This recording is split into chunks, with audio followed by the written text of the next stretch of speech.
శంకుస్థాపన చేసి భారీ సినిమా డైలాగులు కొట్టినారు అక్కడ కూడా, నేను పూర్తి చేస్తాను అని. ఎక్కడికి వస్తున్నాయి, ఎక్కడి నుంచి వస్తున్నాయి గంధమల్లకు నీళ్లు? అదే కాళేశ్వరంలో అంతర్భాగమైన కొండపోచమ్మ సాగర్ నుంచే కదా దానికి కూడా నీళ్ళు వచ్చేది. ఇవాళ మల్లన్న సాగర్ నుంచి గండిపేటకు నీళ్లు తరలించి శంకుస్థాపనలు, ఆ రోజు కొండపోచమ్మ సాగర్ నుంచి గంధమల్లకు నీళ్లు తరలించడానికి శంకుస్థాపనలు, మరొక వైపు ఏమో కాళేశ్వరం మీద శాపనార్థాలు. ఇంతకంటే అరాచకమైన, ఇంతకంటే సిగ్గుమాలిన ప్రభుత్వం ఈ దేశంలో ఉన్నదా అని అనక తప్పడం లేదు. ముఖ్యమంత్రి గారి వైఖరి చూస్తూ ఉంటే కాళేశ్వరం నీళ్లు వాడుకుంటూ, కాళేశ్వరం ప్రాజెక్టును పూర్తి స్థాయిలో వినియోగించుకుంటూ, దానివల్ల కీర్తి కోసం ప్రయత్నం చేస్తూనే మరొక వైపు కాళేశ్వరాన్ని బద్నాం చేసే ప్రయత్నం చూస్తుంటే తల్లిపాలు దాగి రొమ్ము గుద్దడం అనే సామెత కూడా గుర్తొస్తూ ఉన్నది. నిజంగా చెప్పాలి అంటే ఇవాళ మీరు శంకుస్థాపన చేయాల్సి వస్తే మల్లన్న సాగర్ దగ్గర చేయాలి, లేదా కొండపోచమ్మ సాగర్ దగ్గర చేయాలి, కానీ గండిపేట దగ్గర చేస్తూ ఉన్నారు. గుండెకాయను వదిలిపెట్టి గండిపేట దగ్గర మీరు చేస్తున్నారంటేనే మీరు ఎంత ఇబ్బంది పడుతున్నారో ఈ విషయంలో ప్రజలకు కూడా అర్థమవుతుందని చెప్పి నేను అనుకుంటా ఉన్నా. కొందరిని కొంతకాలం మోసం చేయొచ్చు, కానీ అందరినీ ఎల్లకాలం మోసం చేయలేం. ఇప్పటికైనా రేవంత్ రెడ్డి గారు, కాంగ్రెస్ పార్టీ ఈ విషయం గమనిస్తే మంచిది. అట్లాగే ఇంకొక మాట కూడా నేను చెప్తా ఉన్నా, ఇవాళ ముఖ్యమంత్రి గారు సమాధానం చెప్పాలి కొన్ని విషయాలు. ఇవాళ మీరు తెస్తున్నది కాళేశ్వరం నీళ్ళ కాదా?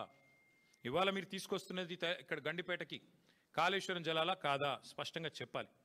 ప్రతిపక్షంలో ఉన్నప్పటి నుంచి ఈరోజు దాకా కాళేశ్వరాన్ని విఫల ప్రాజెక్టుగా చిత్రీకరించే ప్రయత్నం చేసినందుకు, చేసి కూడా ఫెయిల్ అయినందుకు, దాని మీద కమిషన్ లేసి కూడా అట్టర్ ఫ్లాప్ అయినందుకు, మళ్ళీ ఇవాళ సిబిఐ ఎంక్వైరీ పేరిట మోసం చేయబోతున్నందుకు ముందుగా ముఖ్యమంత్రి గారు ఈ రాష్ట్ర ప్రజలకు క్షమాపణ చెప్పాలని చెప్పి మేము డిమాండ్ చేస్తా ఉన్నాం. ఎందుకంటే ఎంత అరాచకమైన, ఎంత నికృష్టమైన బుద్ధి ఉన్నవాడైనా సరే ఇంత దిగజారుడు పని చేయరు. సొంత రాష్ట్రాన్ని తులనాడే పని, ప్రజల సొమ్ముతో కట్టిన ప్రాజెక్టును విఫల ప్రాజెక్టుగా చిత్రీకరించే పని చేయరు. కానీ ముఖ్యమంత్రి గారు ఆ ప్రయత్నం చేస్తూ ఉన్నారు. అట్లాగే నేను గుర్తు చేస్తా ఉన్నా ముఖ్యమంత్రి గారికి, మొదటి నుండి మేము చెప్తున్న మాట, కాళేశ్వరం అంటే ఒక బ్యారేజ్ కాదు, కాళేశ్వరం అంటే ఒక రిజర్వాయర్ కాదు, కాళేశ్వరం అంటే ఒక కాలువ కాదు, కాళేశ్వరం అంటే ఒక మల్లన్న సాగర్, కాళేశ్వరం అంటే ఒక కొండ పోచమ్మ సాగర్, కాళేశ్వరం అంటే ఒక రంగనాయక సాగర్, కాళేశ్వరం అంటే ఒక అనంతగిరి రిజర్వాయర్, కాళేశ్వరం అంటే ఒక గంధమల్ల, కాళేశ్వరం అంటే ఒక బస్వాపూర్ రిజర్వాయర్, కాళేశ్వరం అంటే ఒక రాజరాజేశ్వర సాగర్ మిడ్మానేర్, కాళేశ్వరం అంటే ఎస్ఆర్ఎస్పి పునరుజ్జీవ పథకం. మొత్తంగా కాళేశ్వరం అంటే 3 బ్యారేజీలు, 15 రిజర్వాయర్లు, 19 సబ్స్టేషన్లు, 21 పంపింగ్ స్టేషన్లు, 203 కిలోమీటర్ల సొరంగ మార్గాలు, అట్లాగే 1531 కిలోమీటర్ల గ్రావిటీ కాలువలు, 98 కిలోమీటర్ల ప్రెషర్ మెయిన్స్. కాళేశ్వరం అంటే 141 టీఎంసీల స్టోరేజ్ కెపాసిటీ, 530 మీటర్లకి నీళ్ల ఎత్తిపోతల పథకం, multi stage lift irrigation project, ప్రపంచంలోనే అతిపెద్ద లిఫ్ట్ ఇరిగేషన్ ప్రాజెక్ట్ కాళేశ్వరం. ఇది వాస్తవం. కాళేశ్వరం ద్వారా ఇప్పటిదాకా 1 కాదు 2 కాదు, ఏకంగా 240 టీఎంసీల నీటి వినియోగం జరిగింది. ఇది అక్షర సత్యం. దానివల్ల 20 లక్షల ఎకరాలకి, మనం ఏం చెప్పడం కాదు, శాసనసభలో అక్బరుద్దీన్ ఓవైసీ గారు అడిగినారు, మీరేమో కాళేశ్వరం ద్వారా 1 ఎకరానికి నీళ్ళు రాలేదని చెప్తున్నారు, మరి మీరు ఇచ్చిన పుస్తకంలోనే 20 లక్షల ఎకరాలకు నీళ్ళు ఇచ్చినట్టుగా ఉన్నది, ఏది నమ్మాలా? మీ ప్రభుత్వానికి కనీసం కుడి చేయికి ఎడం చేయికి సయోధ్య ఉన్నదా అని స్వయంగా ఇవాళ మీ మిత్రపక్షంగా వ్యవహారం చేస్తున్న అక్బరుద్దీన్ ఓవైసీ గారు కూడా అడిగే పరిస్థితి వచ్చింది అంటే మీరు అర్థం చేసుకోండి. అట్లాగే అక్బరుద్దీన్ ఓవైసీ గారు అడిగినారు మొన్న, కాళేశ్వరం ఏదో కొట్టుకుపోయిందని మీరు అంటున్నారు, కానీ అక్కడ 12 లక్షల క్యూసెక్కుల వరద వచ్చినా నిక్షేపంలాగా ఉన్నది కదా బ్యారేజీ, మీరు అన్నట్టుగా ఏం లేదు, మీరు చెప్పేది తప్పు అనే మాట కూడా అక్బరుద్దీన్ ఓవైసీ గారు అడిగినారు. అట్లాగే ఆయన ఇంకొక మాట కూడా అడిగినాడు, 20 నెలలుగా ఎందుకు రిపేర్ చేస్తలేరు మీరు, ఎందుకు మీరు ఇన్ని రోజులు రిపేర్ చేయకుండా ఉన్నారు అనే ప్రశ్న కూడా వారు అడిగినారు. ఇంకొక మాట కూడా ఈ సందర్భంగా ఇదే అవకాశంగా నేను తెలంగాణ ప్రజలకు కూడా విజ్ఞప్తి చేస్తా ఉన్నాను. మొదటి రోజు నుంచి కాంగ్రెస్, రాహుల్ గాంధీ నుంచి మొదలు పెడితే గ్రామ స్థాయిలో ఉండే కాంగ్రెస్ కార్యకర్త దాకా ఒకటే మాట, 1,00,000 కోట్ల కుంభకోణం, 1,00,000 కోట్ల కుంభకోణం. చివరికి వాళ్ళ పిల్లనిచ్చిన మామ రేవంత్ రెడ్డి గారికి, పద్మారెడ్డి గారు, ఆయన చెప్పారు 94,000 కోట్లు ఖర్చు అయిన ప్రాజెక్టులో ఒకవైపు నీళ్లు కనబడుతుంటే 94,000 కోట్ల ఖర్చైన ప్రాజెక్టులో 1,00,000 కోట్ల కుంభకోణం ఎట్లా జరుగుతుందండి, ఇది రాజకీయ ఆరోపణ తప్ప ఇంకోటి కాదు అని పిల్లనిచ్చిన మామ కూడా నవ్వుతూ కొట్టిపాడేసినా కూడా ఇంకా ముఖ్యమంత్రి గారి బుద్ధి మాత్రం మారడం లేదు. వాస్తవం ఏంది, 94,000 కోట్లు ఖర్చు అయినాయని మీ ప్రభుత్వం కూడా చెప్తా ఉంది. బీఆర్ఎస్ ప్రభుత్వం ఉన్నప్పుడు కాళేశ్వరం ప్రాజెక్టు కోసం 93,769 కోట్లు, దాదాపుగా రౌండ్ ఆఫ్ చేస్తే 94,000 కోట్లు ఖర్చు అయినాయని మీ ప్రభుత్వం చెప్పింది. అందులో మేడిగడ్డ బ్యారేజ్ ఖర్చు ఎంత, 4,000 కోట్లు. 4,000 కోట్లలో మన హరీష్ రావు గారు వివరంగా చెప్పినారు. ఏది శాసనసభలో 4,000 కోట్లలో భూసేకరణకు ఎంత అయింది, రిటైనింగ్ వాల్స్ కన్స్ట్రక్షన్కి ఎంత అయింది, ఓన్లీ ఆ బ్యారేజ్ ఏదైతే సిమెంట్ స్ట్రక్చర్ ఉందో దానికి ఎంత అయింది లెక్క తీస్తే మరి 85 పిల్లర్లు ఉండే ఆ బ్యారేజ్ ఖర్చు అయింది 1,500 2,000 కోట్లు. అందులో ఎన్డీఎస్ఏ రిపోర్ట్లు కూడా ఏం చెప్పినారు, కేవలం 7th బ్లాక్ ఒక్కటి పునర్నిర్మాణం చేస్తే చాలు అని చెప్పారు. మరి 7 బ్లాకుల్లో ఒక్క బ్లాక్ దెబ్బతింటే ఆ మొత్తం 7 బ్లాక్లకు 1,500 2,000 కోట్లు ఖర్చు అయింది అనుకుంటే ఒక బ్లాక్ కోసం ఎంత అవుతుంది, 250 300 కోట్లు ఖర్చు అవుతుంది. ఆ 250 300 కోట్లు కూడా ఒక్క రూపాయి కూడా ప్రభుత్వం పెట్టే అవసరం లేదు, ఒక్క రూపాయి కూడా ప్రజల సొమ్ము వృధా చేసే అవసరం లేదు. ఆ ఏజెన్సీయే నేను కడతానంటూ ముందుకు వచ్చింది. మరి ఇవాళ నేను ముఖ్యమంత్రిని రాష్ట్ర ప్రభుత్వాన్ని అడుగుతున్నా, ఎక్కడైంది వృధా ప్రజల సొమ్ము? ఆ ఏజెన్సీ మళ్ళీ తిరిగి పునర్నిర్మాణం చేస్తానంటుంటే 2 ఏళ్లుగా దాన్ని పండబెట్టింది మీరు, పడావ పెట్టింది మీరు, కిందికి నీళ్ళని తీసుకుపోయి బనకచర్ల కట్టుకోవడానికి ఫెసిలిటేట్ చేస్తున్నది మీరు. ఒక్క రూపాయి ప్రజా సొమ్ము కూడా దుర్వినియోగం కాలేదు అని మొదటి నుంచి మేము చెప్తున్న మాట ఇవాళ మళ్ళొక్కసారి రుజువు అవుతా ఉంది. 94,000 కోట్లలో మిగతా అంతా బాగానే ఉంది. అన్ని రిజర్వాయర్లు బాగున్నాయి, పంప్ హౌజులు బాగున్నాయి, సబ్ స్టేషన్లు బాగున్నాయి, కాలువలు బాగున్నాయి, సొరంగాలు బాగున్నాయి, అన్నీ బాగానే ఉన్నాయి, అన్నీ నడుస్తున్నాయి. వాళ్ళ నీళ్లు పరవలు దుంకుతున్నాయి. మా వాళ్ళు నిన్నగాక మొన్న అక్కడ పోయి జలాభిషేకాలు కూడా చేసినారు. ఇవన్నీ ఇట్లా ఉంటే 94,000 కోట్లలో 250 కోట్లు మళ్ళీ నష్టం జరిగితే దాన్ని ఆ ఏజెన్సీయే పెట్టుకుంటానని ముందుకొస్తే ఇవాళ 1,00,000 కోట్ల కుంభకోణం అని అబద్ధాలు ప్రచారం చేసినందుకు ముఖ్యమంత్రి రేవంత్ రెడ్డి గారు, కాంగ్రెస్ పార్టీ ముక్కు నేలకు రాసి ఈ రాష్ట్ర ప్రజలకు క్షమాపణ చెప్పాలి. ఒకవైపు గోదావరి నీళ్లను వాడుకుంటూ, ఒకవైపు గోదావరి నీళ్లను కాళేశ్వరం ద్వారా వచ్చిన నీళ్లను ఇవాళ హైదరాబాద్లో మూసీకి అనుసంధానం చేస్తున్నామని చెబుతూ మరొక వైపు ఈ రకంగా చిల్లర ప్రచారం చేస్తున్నందుకు, ఆ కాళేశ్వరాన్ని కేసీఆర్ గారిని బదనాం చేస్తున్నందుకు ముక్కు నేలకు రాసి క్షమాపణ చెప్పాలి అని మేము డిమాండ్ చేస్తూ ఉన్నాం. దీని వెనకాల ఇంకొక ముఖ్యమైన కుంభకోణం కూడా ఉంది. ఇదేదో కొత్త ప్రాజెక్ట్ కాదు. This paper is from 18th May 2023, 18 మే 2023. ఇందులో ఏం రాసిందండి, భాగ్యనగరంలో గలగల గోదావరి. ఇది దేని మీద బేస్ చేసుకుని రాసినారు? 17 మే 2023 నాడు కేబినెట్ సమావేశం జరిగింది పెద్దలు కేసీఆర్ గారి నాయకత్వంలో, ఆయన ముఖ్యమంత్రిగా. 17 మే 2023 అందులో ఏ నిర్ణయం తీసుకున్నారు? భాగ్యనగరానికి ఆ రోజు మూసీ ప్రాజెక్టు చైర్మన్గా పెద్దలు సుధీర్ రెడ్డి గారు, ఎల్బీ నగర్ ఎమ్మెల్యే గారు ఉన్నారు. ఆ రోజు ఏ నిర్ణయం తీసుకున్నామంటే కేవలం 1,100 కోట్ల ఖర్చుతో, కేవలం 1,100 కోట్ల ఖర్చుతో కాళేశ్వరం ప్రాజెక్టులో ఉన్న కొండపోచమ్మ సాగర్. ఇక్కడ ఒక విషయం మిత్రులందరికీ మీకు అర్థం కావాలి. కేసీఆర్ గారు కాళేశ్వరాన్ని ఎట్లా డిజైన్ చేశారంటే హైదరాబాద్ నెత్తిన, ఎందుకంటే హైదరాబాద్ మహానగరం భారతదేశంలో అల్టిమేట్గా 2వ అతిపెద్ద నగరంగా మారబోతుంది, తప్పకుండా మారుతుంది. ఈరోజు జనాభా 1,20 లక్షలు కావచ్చు, భవిష్యత్తులో 3 కోట్లకు పెరుగుతుంది. అందుకే కేసీఆర్ గారు కాళేశ్వరం డిజైన్ చేసినప్పుడే రోజుకు 3 TMCల నీళ్ళు ఎత్తిపోస్తే భవిష్యత్తులో మనకు 1 TMC నీళ్లు హైదరాబాద్కే అవసరం పడుతుంది.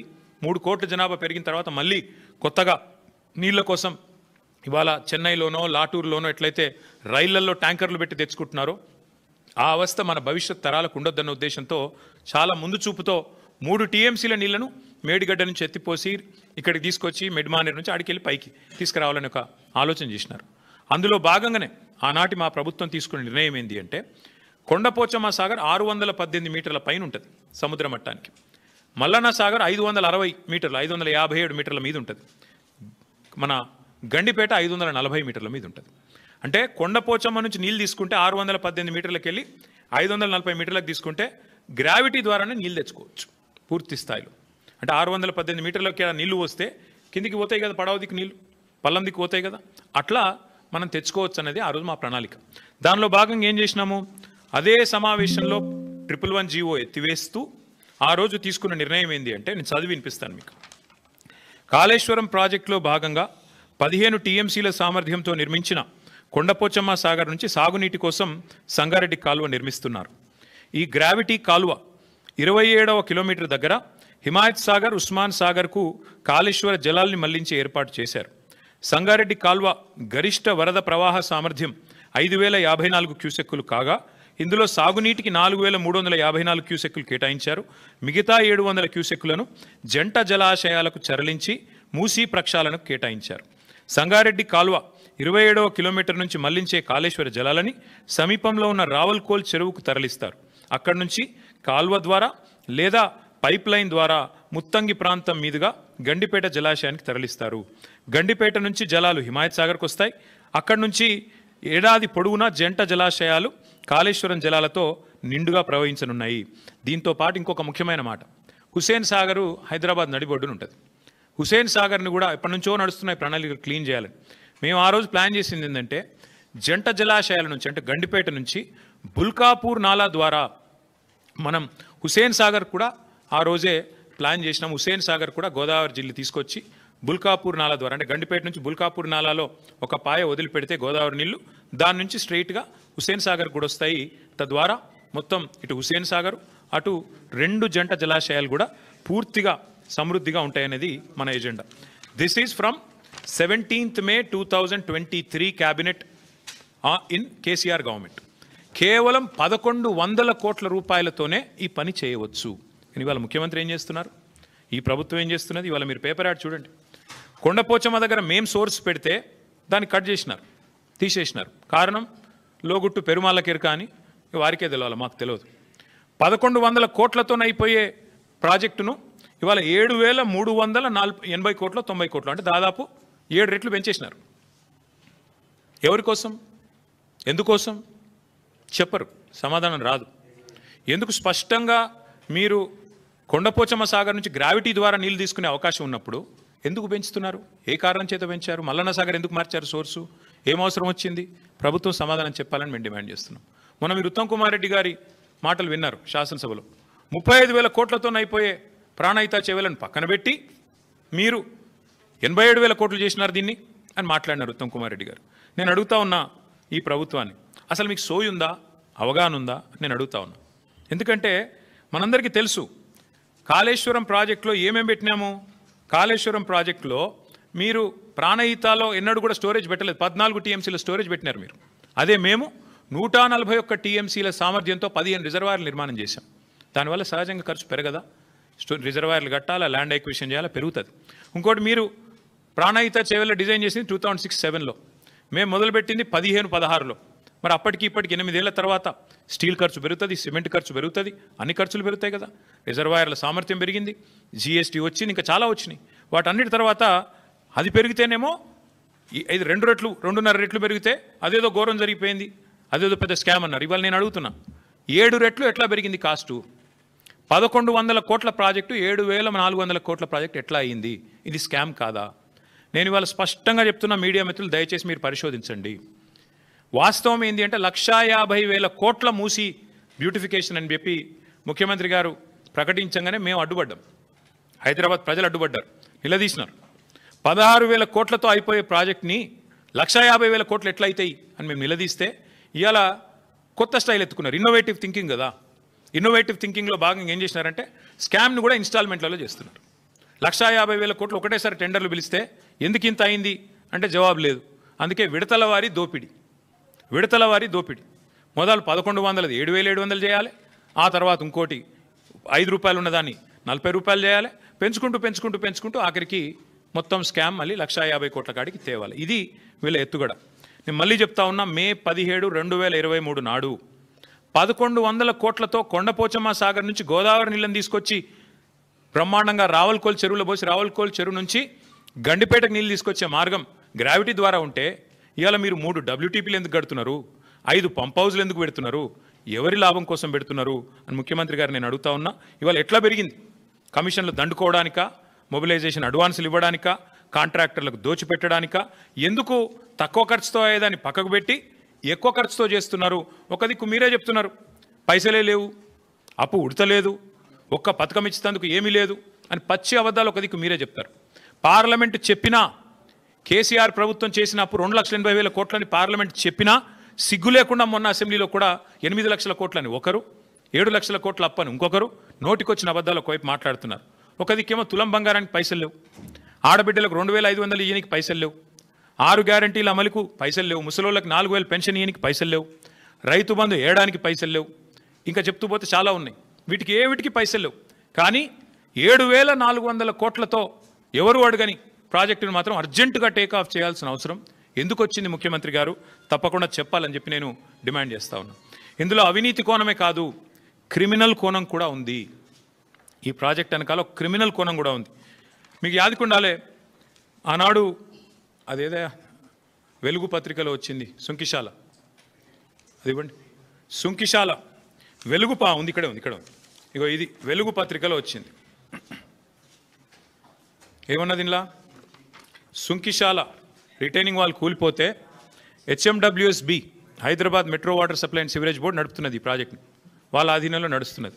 ఏం చెప్పారు ఇందులో, ఈ కాంట్రాక్టర్ ఎవరైతే ఉన్నారో ఆయన అర్జెంటుగా బ్లాక్ లిస్ట్ చేయండి, పక్కన పెట్టండి అని HMWSB మరి రిపోర్ట్ ఇచ్చింది అని వెలుగు పత్రిక, V6 వెలుగు సంస్థ వారిచ్చిన పత్రికా కథనం ఇది.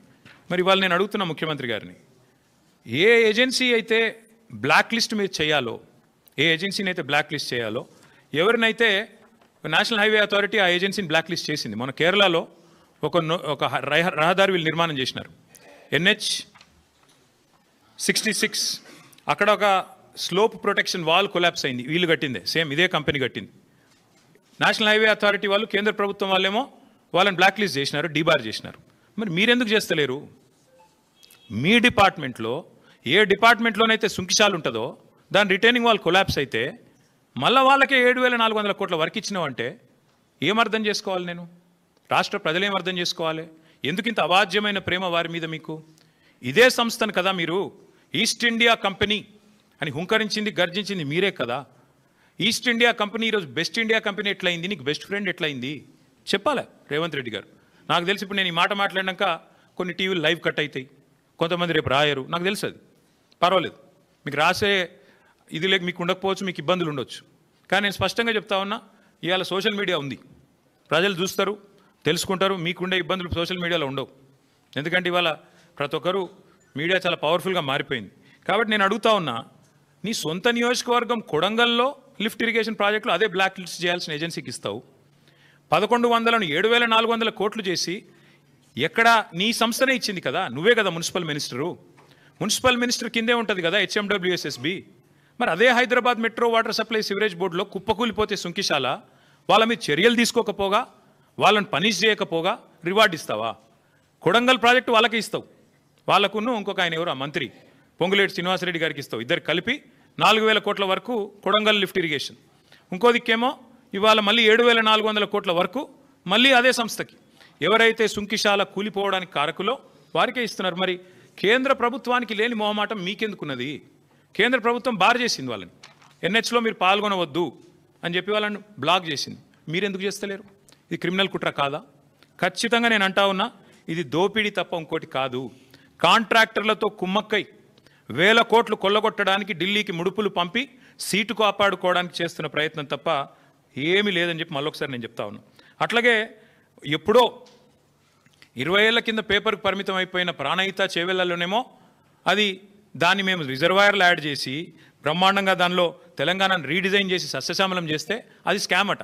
మరి ఇక్కడ ఎందుకోసం తక్కువ ఖర్చుతోనే అయిపోయేదాన్ని పెంచితే స్కామ్ ఇట్లా కాదు, ముఖ్యమంత్రి గారు చెప్పాలి. 1,100 కోట్లు 7,500 కోట్లు ఎట్లా పెరిగింది చెప్పాలి.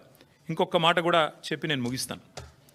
ఇవాళ జరుగుతున్నది వాస్తవానికి ఏంటంటే విడతల వారి దోపిడీ అని నేను స్పష్టంగా చెప్తా ఉన్నాను. ఒకేసారి 1,50,000 కోట్లు కాకుండా ముందు 7,400, ఆ తర్వాత నెక్స్ట్ ఇన్స్టాల్మెంట్లో మరొక 10,000, ఆ తర్వాత ఇంకో 20,000, ఈ పద్ధతుల్లో మూసీలో కూడా ముఖ్యమంత్రి గారు దోపిడీకి తెరలోపినారు. MR అనే సంస్థ హైదరాబాద్లో మీకు తెలుసు, MR ప్రాపర్టీస్ మీద ఇంకా ఎంక్వైరీ ఉంది. వాళ్ళని పిలిచి మాట్లాడుతున్నాడు ముఖ్యమంత్రి గారు, మూసీలోకి వచ్చేయండి మీరు, నేను 300 ఎకరాల ల్యాండ్ ఇస్తాను మీకు, అర్జెంటుగా మీరు వచ్చేయండి, అక్కడి నుంచి సంస్థను డబ్బులు తేండి పెట్టేయండి అని చెప్తున్నాడు. ఇంకోవైపు ఇదే ఏజెన్సీ, ఏ ఏజెన్సీని అయితే బ్లాక్ లిస్ట్ చేయాలి అని HMWS సిఫారసు చేసిందో ఆ సంస్థతో మాట్లాడుతున్నాడు. మీరు రండి, ఇందులో హ్యామ్ మోడల్ చేద్దాం, మీకు ముందే ఇచ్చేస్తా, ల్యాండ్ అంతా 400 ఎకరాలు ఇచ్చేస్తా, కట్టుకోండి మీ ఇష్టం ఉన్నది అని వాళ్ళతో మాట్లాడుతున్నాడు. ఎందుకు ఇంత ఆత్రము? అదే ఆత్రం నీకు తులం బంగారం ఇవ్వడానికి ఎందుకు లేదు? అదే ఆత్రం నీకు నెలకు 2,500 మహిళలకి ఇయనికి ఎందుకు లేదు? అదే ఆత్రం నీకు పిల్లలకి స్కూటీలు ఇవ్వడానికి ఎందుకు లేదు? విద్యా భరోసా కార్డులు ఇవ్వడానికి ఎందుకు లేదు? అదే ఆత్రం ముసలోళ్ళకి 4,000 పెన్షన్ ఇచ్చే విషయంలో ఎందుకు లేదు? ఎందుకు అంటే అక్కడ కమిషన్లు రావు, ఇక్కడైతే కమిషన్లు దండుకోవచ్చు, సీట్లు కాపాడుకోవచ్చు. నేను గుర్తు చేస్తా ఉన్న ముఖ్యమంత్రి గారికి, మేము మీలాగా ఆదరాబాదరాగా చేయలేదు. మేము 16,000 కోట్ల రూపాయలతో ఆనాడు సుధీర్ రెడ్డి గారు మన మూసీ చైర్మన్గా ఉన్నాడు, ఓవరాల్గా 16,000 కోట్లతో కంప్లీట్ DPR తయారు చేసినాం. అందులోనే 3,866 కోట్ల రూపాయలతో 37 STPల నిర్మాణం పూర్తి చేసింది BRS ప్రభుత్వం. 2017లోనే మూసీ రివర్ డెవలప్మెంట్ కార్పొరేషన్ ఏర్పాటు చేసినాం. కాళేశ్వరం జలాలతో ఆనాడే గోదావరి మూసీ నదిల అనుసంధానానికి 17 మే 2023లోనే మేము బ్రహ్మాండంగా పరిపాలన అనుమతులు కూడా ఇచ్చినాం, క్యాబినెట్ అనుమతులు కూడా ఇచ్చినాం. అట్లాగే మూసీ మీద 545 కోట్ల రూపాయలతో 15 బ్రిడ్జిల నిర్మాణానికి మేము ఆల్రెడీ టెండర్లు పిలిచినాం. నేను శంకుస్థాపనలు కూడా చేసినాను. ఇప్పటివరకు ఒక్క బ్రిడ్జ్ కూడా పూర్తి కాలేదు. మీరు రిబ్బన్లు కట్ చేస్తూ తిరగొచ్చు. ఇవాళ మేము కట్టిన ఇంటర్చేంజ్కి రిబ్బన్ కట్ చేయొచ్చు, ఫలక్నుమా ఆరోబి మీరు కట్ చేయొచ్చు. అట్లాగే మేము కట్టిన రిజర్వాయర్లకి ఇవాళ మీరు పోయి డైలాగులు కొట్టొచ్చు. మేము తెచ్చిన పరిశ్రమకు నిన్నగాక మొన్న పాలమూరులో పోయి 4 సినిమా డైలాగులు కొట్టొచ్చు. కానీ వాస్తవాలుగానే ఉంటాయి. మీరు ఒక్క పరిశ్రమ తేలేదు, ఒక్క ప్రాజెక్టు కట్టలేదు, పైపెచ్చు మూసీ పేరిట మళ్ళొక్కసారి లూటీకి తెరదీస్తున్నారు. అందుకే ముఖ్యమంత్రి గారిని నేను అడిగేది చిత్తశుద్ధితో పనిచేయండి. 16,000 కోట్లతో అయిపోయే మొత్తం ప్రాజెక్టుకి ఎందుకు ఈ అడ్డగోలు కార్యక్రమాలు చేస్తున్నారు? ఎందుకు ప్రజల్ని ఇబ్బంది పెట్టే ప్రయత్నం చేస్తున్నారు? ఆ రోజు సుధీర్ రెడ్డి గారు చైర్మన్గా ఉన్నప్పుడు ఎస్టీపీలు 100% పూర్తి చేశాం 3,866 కోట్లతో. అట్లాగే ఉప్పల్ బగాయత్ దగ్గర ఒక 5 కిలోమీటర్లు మోడల్గా అక్కడ ఆల్రెడీ బ్యూటిఫికేషన్ కూడా పూర్తి చేసినాం. అట్లాగే ఒక్క ఇల్లు కూలగొట్టకుండానే అన్ని ఎస్టీపీలు కూడా పూర్తి చేసినాం. మూసీలో మూటల వేట కోసం మేము ప్రయత్నం చేయలేదు. ఇంజనీర్లను పంపించాం బ్రిడ్జ్లు ఎట్లా ఉండాలని చెప్పి. ప్యారిస్కి, లండన్కి, గ్రీస్కి పంపించాం. యూరోప్లో మంచి బ్రిడ్జెస్ ఉన్నాయంటే చూడ్డానికి పంపించినాం. చీకటి ఒప్పందాలు కుదుర్చుకోలేదు, చిల్లర పనులు చేయలేదు. ఇప్పుడు మళ్ళీ చెప్తా ఉన్నా, పూర్తి స్థాయిలో చెప్తా ఉన్నా, ఔటర్ రింగ్ రోడ్డు చుట్టూ మళ్ళీ హైదరాబాద్ ప్రజలకు నేను విజ్ఞప్తి చేస్తా ఉన్నా. ఔటర్ రింగ్ రోడ్డు చుట్టూ రింగ్ మెయిన్ మేము ఆల్రెడీ నిర్మాణం ఒక 50 కిలోమీటర్ల దాకా చేసినాం. మిగతాది కూడా పూర్తి చేసేది కేసీఆర్ ప్రభుత్వమే. మళ్ళీ వస్తాం, కేసీఆర్ ప్రభుత్వమే మిగతాది కూడా పూర్తి చేస్తుంది. తద్వారా రింగ్ మెయిన్ పూర్తి చేయడం ద్వారా ఏమవుతుంది? గోదావరి నీళ్ళు కానీ, కృష్ణా నీళ్ళు కానీ భవిష్యత్తులో ఏనాటికి హైదరాబాద్కి ఇంకొక 500 సంవత్సరాలైనా కరువు లేకుండా చేసే బాధ్యత మాది. రోజు కాదు నల్లా నీళ్ళు, 24 గంటలు నల్లా నీళ్ళు ఇచ్చే బాధ్యత మాది. 1000% ఇది మా వాగ్దానం. మీకు వచ్చే ఎన్నికల్లో మా వాగ్దానం హైదరాబాద్ ప్రజలకు.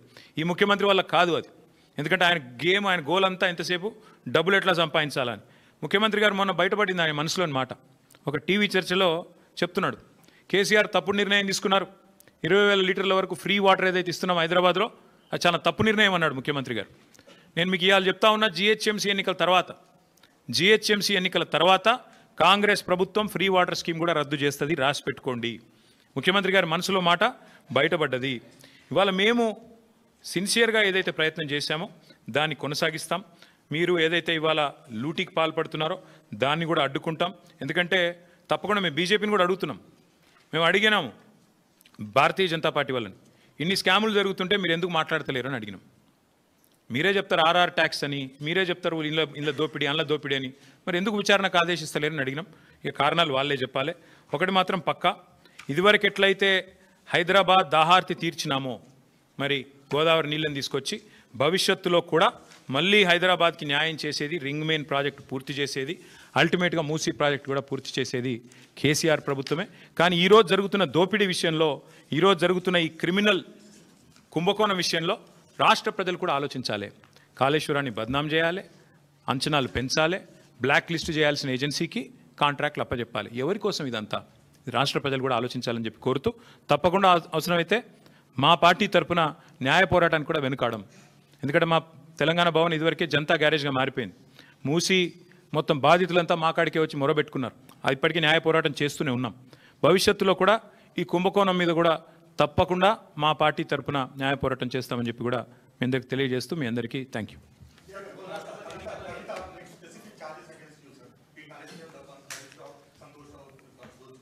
See Rahul, I'll tell you one thing. Whatever had to be discussed has been discussed in the party. Action has been taken. Once action has been taken, there is nothing further that I can add or comment. Because whatever had to be discussed internally on party forums, we have done that. And we have acted. And therefore, after the action has been taken, there is nothing further for me to comment or elaborate on. Thank you. Yes, ఇప్పుడు దాదాపు 20-25 రోజుల కింద అనుకుంటాను ఉపరాష్ట్రపతి ఎన్నికల ఘట్టానికి తెరలేసినప్పుడు మేము స్పష్టంగా చెప్పాం, రాష్ట్రంలో 70 లక్షల మంది రైతులు, ఈరోజు మనం ఈ నిమిషం ఇక్కడెక్కడైతే మాట్లాడుతున్నామో, ఈరోజు మనం ఇక్కడున్నాం హైదరాబాద్లో, లక్షల మంది రైతులు ఇవాళ క్యూలలో ఉన్నారు ఎరువుల దుకాణాల ముంగట. రాష్ట్ర వ్యాప్తంగా ఒక జిల్లా కాదు, అన్ని జిల్లాల్లో ఎక్కడికక్కడ కొట్టుకుంటున్నారు. మహిళలు కొట్టుకుంటున్నారు, మహిళా రైతులు. అంత అరాచకమైన పరిస్థితి ఉంది. 20-25 రోజుల కిందట మేము మా పార్టీ నుంచి డిమాండ్ చేసినాం, ఇది రాష్ట్ర ప్రభుత్వ వైఫల్యమా, కేంద్ర ప్రభుత్వ వైఫల్యమా, ఎవరిది అన్నది మీరు తెలుసుకోండి, కానీ రైతులకు ఎరువులు అందించండి. మీరు అందిస్తే తప్పకుండా మీకు మద్దతు ఇచ్చే అంశం పరిశీలిస్తామని చెప్పాం. We have nothing against the 2 candidates. ఇద్దరు మంచోళ్ళే కావచ్చు, justice Reddy and CP Radhakrishnan ఇద్దరు కూడా మంచోళ్ళే కావచ్చు, మేము కాదంటలేదు. కానీ ఇవాళ వాళ్ళు ఇద్దరు అభ్యర్థులు కూడా 2 వ్యవస్థలకు ప్రతినిధులు. అటు ఎన్డీఏ, ఇటు ఇండియా, ఈ 2 కూటమిలకి వారు ప్రతినిధులు. వారు వ్యక్తులుగా కాదు నించున్నది, ఇండిపెండెంట్గా నించోలేదు. ఒకరు కాంగ్రెస్ తరపున, ఒకరు బీజేపీ తరపున నించున్నారు. ఇటు కాంగ్రెస్ అటు బీజేపీ ఇద్దరూ కూడా ఈ రాష్ట్ర రైతులను వేధిస్తున్నారు, సతాయిస్తున్నారు, చావగొడుతున్నారు. వాళ్ళు ముష్టి యుద్ధాలకు తిరిగే ఒక అరాచక పరిస్థితి తెచ్చిపెట్టినారు. 20-25 రోజుల కింద మేము హెచ్చరించినా, అప్రమత్తం చేసినా ఇంతవరకు కేంద్ర ప్రభుత్వం స్పందించలేదు, రాష్ట్ర ప్రభుత్వం స్పందించలేదు. అందుకే 70 లక్షల మంది తెలంగాణ రైతన్నల తరపున మేము నిర్ణయం తీసుకున్నాం. నిజానికి నోటా ఉంటే ఎన్నికలు బహిష్కరించడం మంచిది కాదు, ప్రజాస్వామ్య ప్రక్రియలో పాల్గొనాలి. నోటా అనే బటన్ ఉంటే అందులో నోటా కొత్తటోళ్ళం, కానీ నోటా లేదు. అటో ఇటో రెండిట్లో ఏదో ఒకటి చేయాల్సిన పరిస్థితి ఉంది. అందుకే ఈ ఎన్నికలు మేము we are abstaining, we are not going to participate as a party. నిన్నగాక మొన్న 2 రోజుల కిందట మా రాజ్యసభ ఫ్లోర్ లీడర్ సురేష్ రెడ్డి గారిని, అదేవిధంగా అందుబాటులో ఉన్న రాజ్యసభ సభ్యుల్ని పెద్దలు కేసీఆర్ గారు లంచ్కి పిలిచారు. మీటింగ్ కూడా అయింది, చర్చ కూడా జరిగింది ఏం చేద్దామని. చర్చించిన తర్వాతనే, అందుబాటులో ఉన్న ముఖ్యులతో కూడా చర్చించిన తర్వాతనే నిర్ణయం తీసుకున్నారు. ఈ ఎలక్షన్లో మేము ఎవరికి కూడా సబార్డినేట్ కాదు, ఎన్డీఏ సబార్డినేట్ కాదు, మేము ఇండియా సబార్డినేట్ కాదు, మేము తెలంగాణ ప్రజలకు సబార్డినేట్ అంతే. కాబట్టి తెలంగాణ ప్రజల పక్షాన వారి బాధను వ్యక్తం చేయడానికి ఇది ఒక వేదికగా వాడుకుంటున్నాం. తెలంగాణ రైతుల పక్షాన ఈ ఎన్నికల్లో మేము పాల్గొనబోట్లేదు. We are going to abstain.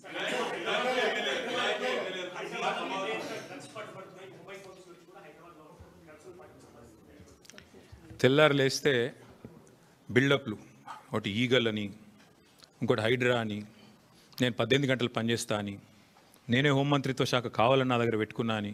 కానీ చేసే పని ఏంది? నిమజ్జనం కాడికి పోయి ఇట్లా చూసినట్టు చేసుడు, యాక్టింగు. లేదంటే మా సోషల్ మీడియాలో ఏ పిల్లగాడు ఏం పోస్ట్ పెడుతుండో చూసుడు, రీట్వీట్ వస్తే 20 రోజులు జైల్లో పెట్టుడు. సోయి లేదా కేసీఆర్ మీద సిబిఐ కేసు. అంటే టీఆర్ఎస్ నాయకత్వం మీద, బీఆర్ఎస్ నాయకత్వం మీద పెట్టిన శ్రద్ధ, దృష్టి. నేను ముఖ్యమంత్రిని అడుగుతున్నా, నీకు అసలు సిగ్గుందా? మహారాష్ట్ర పోలీసు వాళ్ళు వచ్చి ఇక్కడ నెలల తరబడి ఆ కంపెనీలో కూలీలుగా చేరి, కార్మికులుగా చేరి, నెలల తరబడి పరిశోధించి, చివరికి అది డ్రగ్స్ అని తెలుసుకున్న తర్వాత, నిర్ధారించుకున్న తర్వాత, నీకు ఖబర్ లేకుండా, నీ పోలీసు వాళ్ళకి ఖబర్ లేకుండా, నీ ఇంటెలిజెన్స్ వ్యవస్థ కుప్పగూలిపోయి వాళ్ళు వచ్చి దాడి చేసి, మహారాష్ట్ర పోలీసు వాళ్ళు వచ్చి హైదరాబాద్లోని చర్లపల్లిలో దాడి చేసి 12,000 కోట్ల డ్రగ్స్ పట్టుకున్నారు. నేను ముఖ్యమంత్రిని అడుగుతున్నా, నీకేమైనా ముడుపులు ముట్టినాయా? ఇలా 12,000 కోట్లు 21 నెలల నుంచి ఏం చేస్తున్నావు? నీ ఈగల్ ఏం చేస్తుంది? నీ హైడ్రా ఏం చేస్తుంది? నీ హోంమంత్రిత్వ శాఖ ఏం చేస్తుంది? నీ పోలీస్ ఇంటెలిజెన్స్ ఏం చేస్తుంది? ముడుపులు తీసుకోవడంలో బిజీగా ఉన్నారా?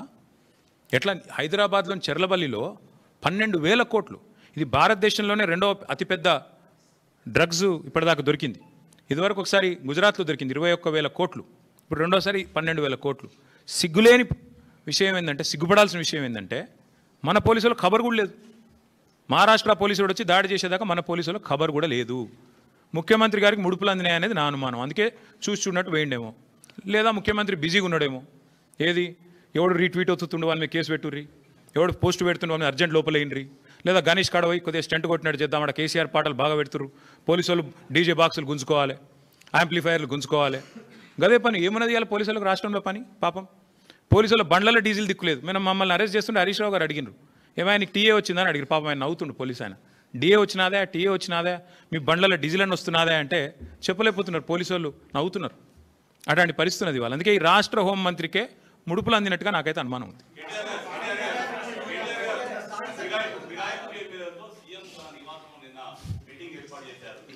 మీరు ఇన్ని బాంబులు ఒకేసారి ఆడితే ఎట్లా? అయితే బ్రదర్ సింపుల్, ఇందులో ఏం చర్చ చేయాల్సిన అంశం కూడా ఏం లేదు. వాస్తవం ఏంటంటే already the PCC president has turned approver. PCC president తన నేర ఆరోపణను, అభియోగాన్ని ఒప్పుకున్నాడు ఆల్రెడీ బహిరంగంగా. ఓ టీవీ చర్చలో పీసీసీ ప్రెసిడెంట్ గారిని అడిగినారు, ఏమండి ఎమ్మెల్యేలు చేరినారు అంటే, అవును చేరినారు మా కాంగ్రెస్ పార్టీలో అని చెప్పిండు. ఇక నేరాంగీకారం జరిగిన తర్వాత విచారణ ఎందుకు? ఇంకా చేసేదేముంది? PCC president has turned approver. One of the MLAs also he's turned approver. Kadiyam Srihari చెప్పిండు ఓపెన్గా. నేను కాంగ్రెస్ పార్టీలో చేరినా. మొన్ననే చెప్పింది, తెచ్చుకోండి, బైట్స్ ఉన్నాయి కదా. స్పష్టంగా అప్రూవర్గా మారిపోయిన తర్వాత పీసీసీ అధ్యక్షుడు, కాంగ్రెస్ పార్టీ అధ్యక్షుడు, ఇంకా విచారణ ఏముంది, ఇంకోటి ఏముంది చేయనికే. అలా మళ్ళీ ముఖ్యమంత్రి గారు సమావేశం పెట్టుడు ఏముంది అసలు నాకు అర్థం కాదు. ఏం సందేశం ఇస్తున్నారు? తెల్లారులేస్తే కాన్స్టిట్యూషన్ బుక్ పట్టుకొని తిరుగుతారు. ఇక్కడ మీ పీసీసీ ప్రెసిడెంట్ అప్రూవర్ అయిపోయిండు, మీ ఫిరాయించిన ఎమ్మెల్యేలు అప్రూవర్లు అయిపోయినరు. కొత్తగా ఏముంది పరిశోధించి విచారించి సాధించేది? ఏం లేదు కదా. ఐ థింక్ ఇక విల్ స్టాప్ హియర్. ఇక మిగతా విషయాలు 100 ఉన్నాయి, మళ్ళీ మాట్లాడుకుందాం. కాకపోతే ఈ మూసీ కుంభకోణం దయచేసి అది చూడండి కొద్దిగా. మీరు రేపు రాస్తారో రాయరో మరి ఎవరేందో కూడా ప్రజలు చూస్తారు. ఎవరు రాస్తారో ఎవరు రాయరో కూడా ప్రజలు చూస్తారు. ఎవరికి ఏం ఒత్తిళ్ళు ఉన్నాయో, ఏ సంస్థలకు అడ్వర్టైజ్మెంట్ల వల్ల మీరు పడుతున్న ఇబ్బందులు ఏంది, ఎవరికి తొత్తులుగా ఉన్నారు, ఇవన్నీ కూడా తెలుస్తాయి ప్రజలకు. రాష్ట్రాల సంగతి, రాయనుల సంగతి కూడా ప్రజలు ఆలోచించాలని నేను కోరుతా ఉన్నాను. ఎందుకంటే ఇంత వివరంగా చెప్పినాక ఇన్వెస్టిగేటివ్ జర్నలిస్టులు, మా సోదరులు రాస్తారా రాయరా, మీ యాజమాన్యాలు ఒప్పుకుంటాయా ఒప్పుకోకపోవా, మీరు రాసిన ఇవన్నీ కూడా ప్రజలు గమనిస్తారు. ఎవరు ఎటువైపు ఉన్నారో కూడా ప్రజలు చూస్తారు. Thank you. మేము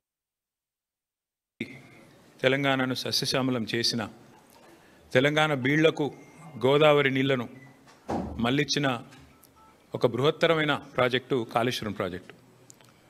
ఆ ప్రాజెక్టు మీద కాంగ్రెస్ పార్టీ ఎలక్షన్లకు 3-4 ఏళ్ళ ముందు నుంచే భయంకరంగా విషం జిమ్ముతూ మొదటి రోజు నుంచి ఈ ప్రాజెక్టును బద్నాం చేయాలన్న ప్రయత్నం ఎంత గట్టిగా చేసిందో, ఎట్లా ప్రజల మనసుల్లో లేని అనుమానాలను చొప్పించి అడ్డమైన ఆరోపణలు చేసి ఇష్టం వచ్చినట్టు నోటికి ఎంత వస్తే అంత మాట్లాడి మళ్ళీ ప్రభుత్వం వచ్చిన తర్వాత కూడా అదే ట్రెండు, అదే వరుస తప్ప ఇంకోటి లేనే లేదు.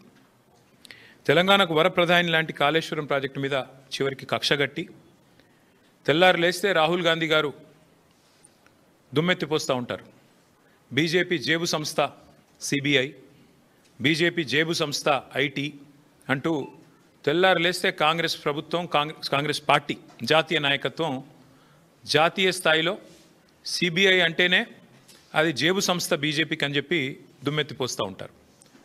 కాళేశ్వరం ప్రాజెక్టు మీద ఈ ముఖ్యమంత్రి గారికి ఎంత కక్ష అంటే, చివరికి ఏ సిబిఐనైతే రాహుల్ గాంధీ గారు అనునిత్యం తప్పుపడుతూ ద్వేషిస్తూ ఇది బీజేపీ జేబు సంస్థ అని మాట్లాడతారో, చివరికి ఆ కాళేశ్వరం ప్రాజెక్టు మీద ఇక్కడ ఏమీ లేదు, కొండను దవి ఎలక కూడా పట్టలేదు కాబట్టి 22 నెలలు మరి టైంపాస్ చేసి కోట్ల రూపాయలు తగలబెట్టి కాళేశ్వరం కమిషన్ అని పెట్టి పీసీ ఘోష్ గారి కమిషన్ వేసి కొండను దవ్వి ఎలుకను కూడా పట్టలేని పరిస్థితుల్లో మళ్ళీ కొత్తగా సిబిఐ కప్పచెప్తున్నా అని ఒక కొత్తగా నాటకానికి తెరదీసినారు. నేను ఇవాళ ముఖ్యమంత్రి గారిని అడుగుతా ఉన్నా, రాష్ట్ర వ్యాప్తంగా ఇవాళ ప్రజలకి మీరు ప్రజల సొమ్ముతో ప్రతి పత్రికలో ఇవాళ అడ్వర్టైజ్మెంట్లు, ఫుల్ పేజ్ అడ్వర్టైజ్మెంట్లు ఇచ్చినారు. ఏమని? మల్లన్న సాగర్ నుంచి నీళ్లు తీసుకొచ్చి మూసీకి అనుసంధానం చేసే ప్రాజెక్టుకు, బృహత్ ప్రాజెక్టుకు ముఖ్యమంత్రి గారు ఇవాళ శంకుస్థాపన చేస్తున్నారు అని చెప్పి మరి ఫుల్ పేజ్ ప్రకటనలు ఇచ్చినారు. ఈ ముఖ్యమంత్రి గారికి కానీ కాంగ్రెస్ ప్రభుత్వానికి కానీ కనీస సిగ్గుందా అని నేను అడుగుతా ఉన్నా. కనీస మాత్రం ఇంగితం ఉందా? కనీస మాత్రం సోయి ఉందా మీకు? సరిగ్గా వారం కిందట, ఇదే సోమవారం నాడు, వారం రోజుల కిందట కాళేశ్వరం ప్రాజెక్టు మీద కక్షగట్టి సిబిఐ ఎంక్వైరీ అని పెట్టినారు.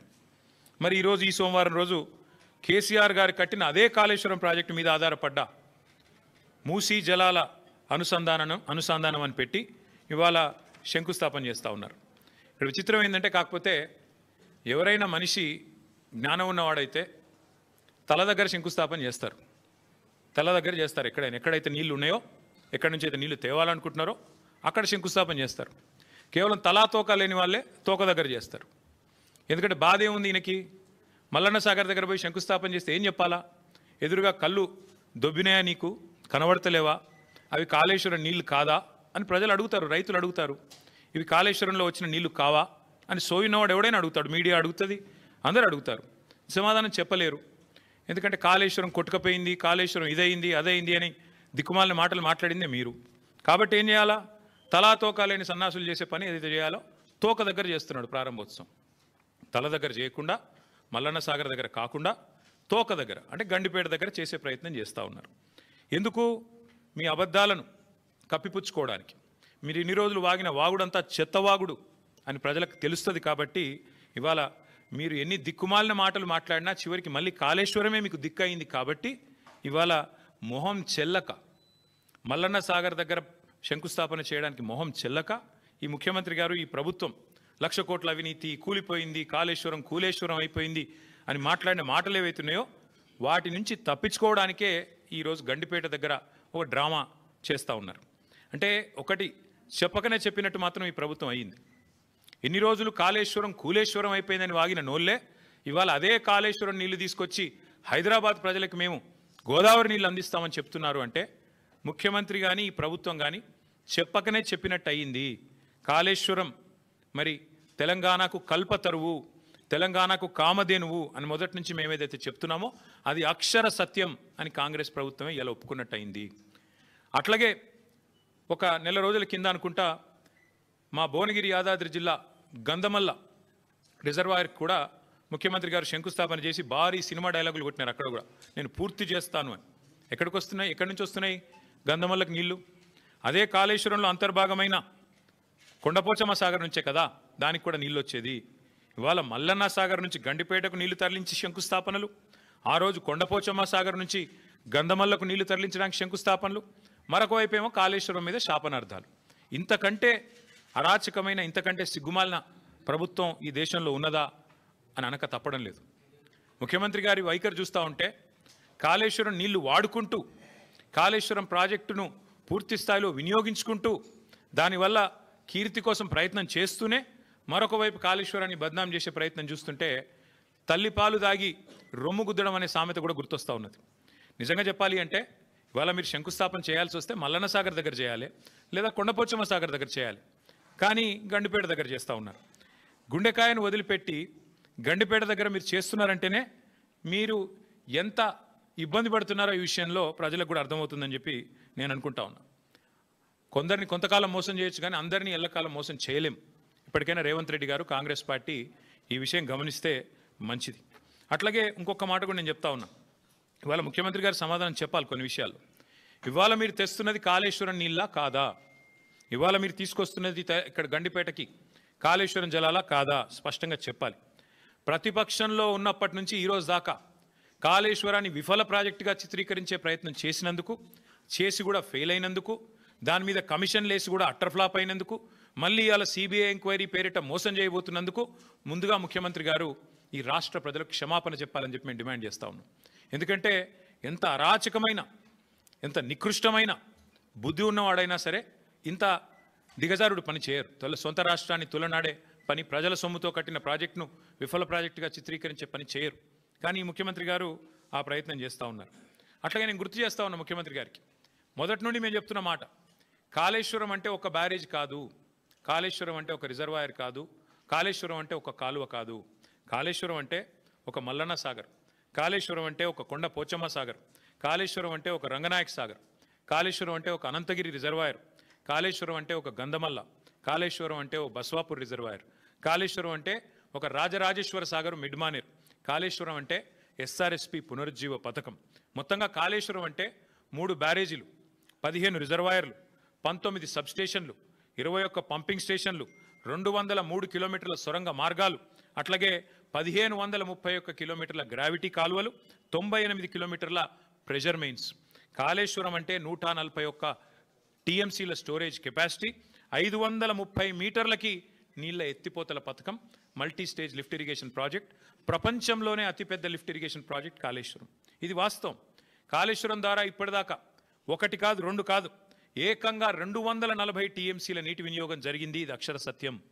దానివల్ల 20 లక్షల ఎకరాలకి, మనం ఏం చెప్పడం కాదు, శాసనసభలో అక్బరుద్దీన్ ఓవైసీ గారు అడిగినారు, మీరేమో కాళేశ్వరం ద్వారా 1 ఎకరానికి నీళ్ళు రాలేదని చెప్తున్నారు, మరి మీరు ఇచ్చిన పుస్తకంలోనే 20 లక్షల ఎకరాలకు నీళ్ళు ఇచ్చినట్టుగా ఉన్నది, ఏది నమ్మాలా? మీ ప్రభుత్వానికి కనీసం కుడి చేయికి ఎడం చేయికి సయోధ్య ఉన్నదా అని స్వయంగా ఇవాళ మీ మిత్రపక్షంగా వ్యవహారం చేస్తున్న అక్బరుద్దీన్ ఓవైసీ గారు కూడా అడిగే పరిస్థితి వచ్చింది అంటే మీరు అర్థం చేసుకోండి.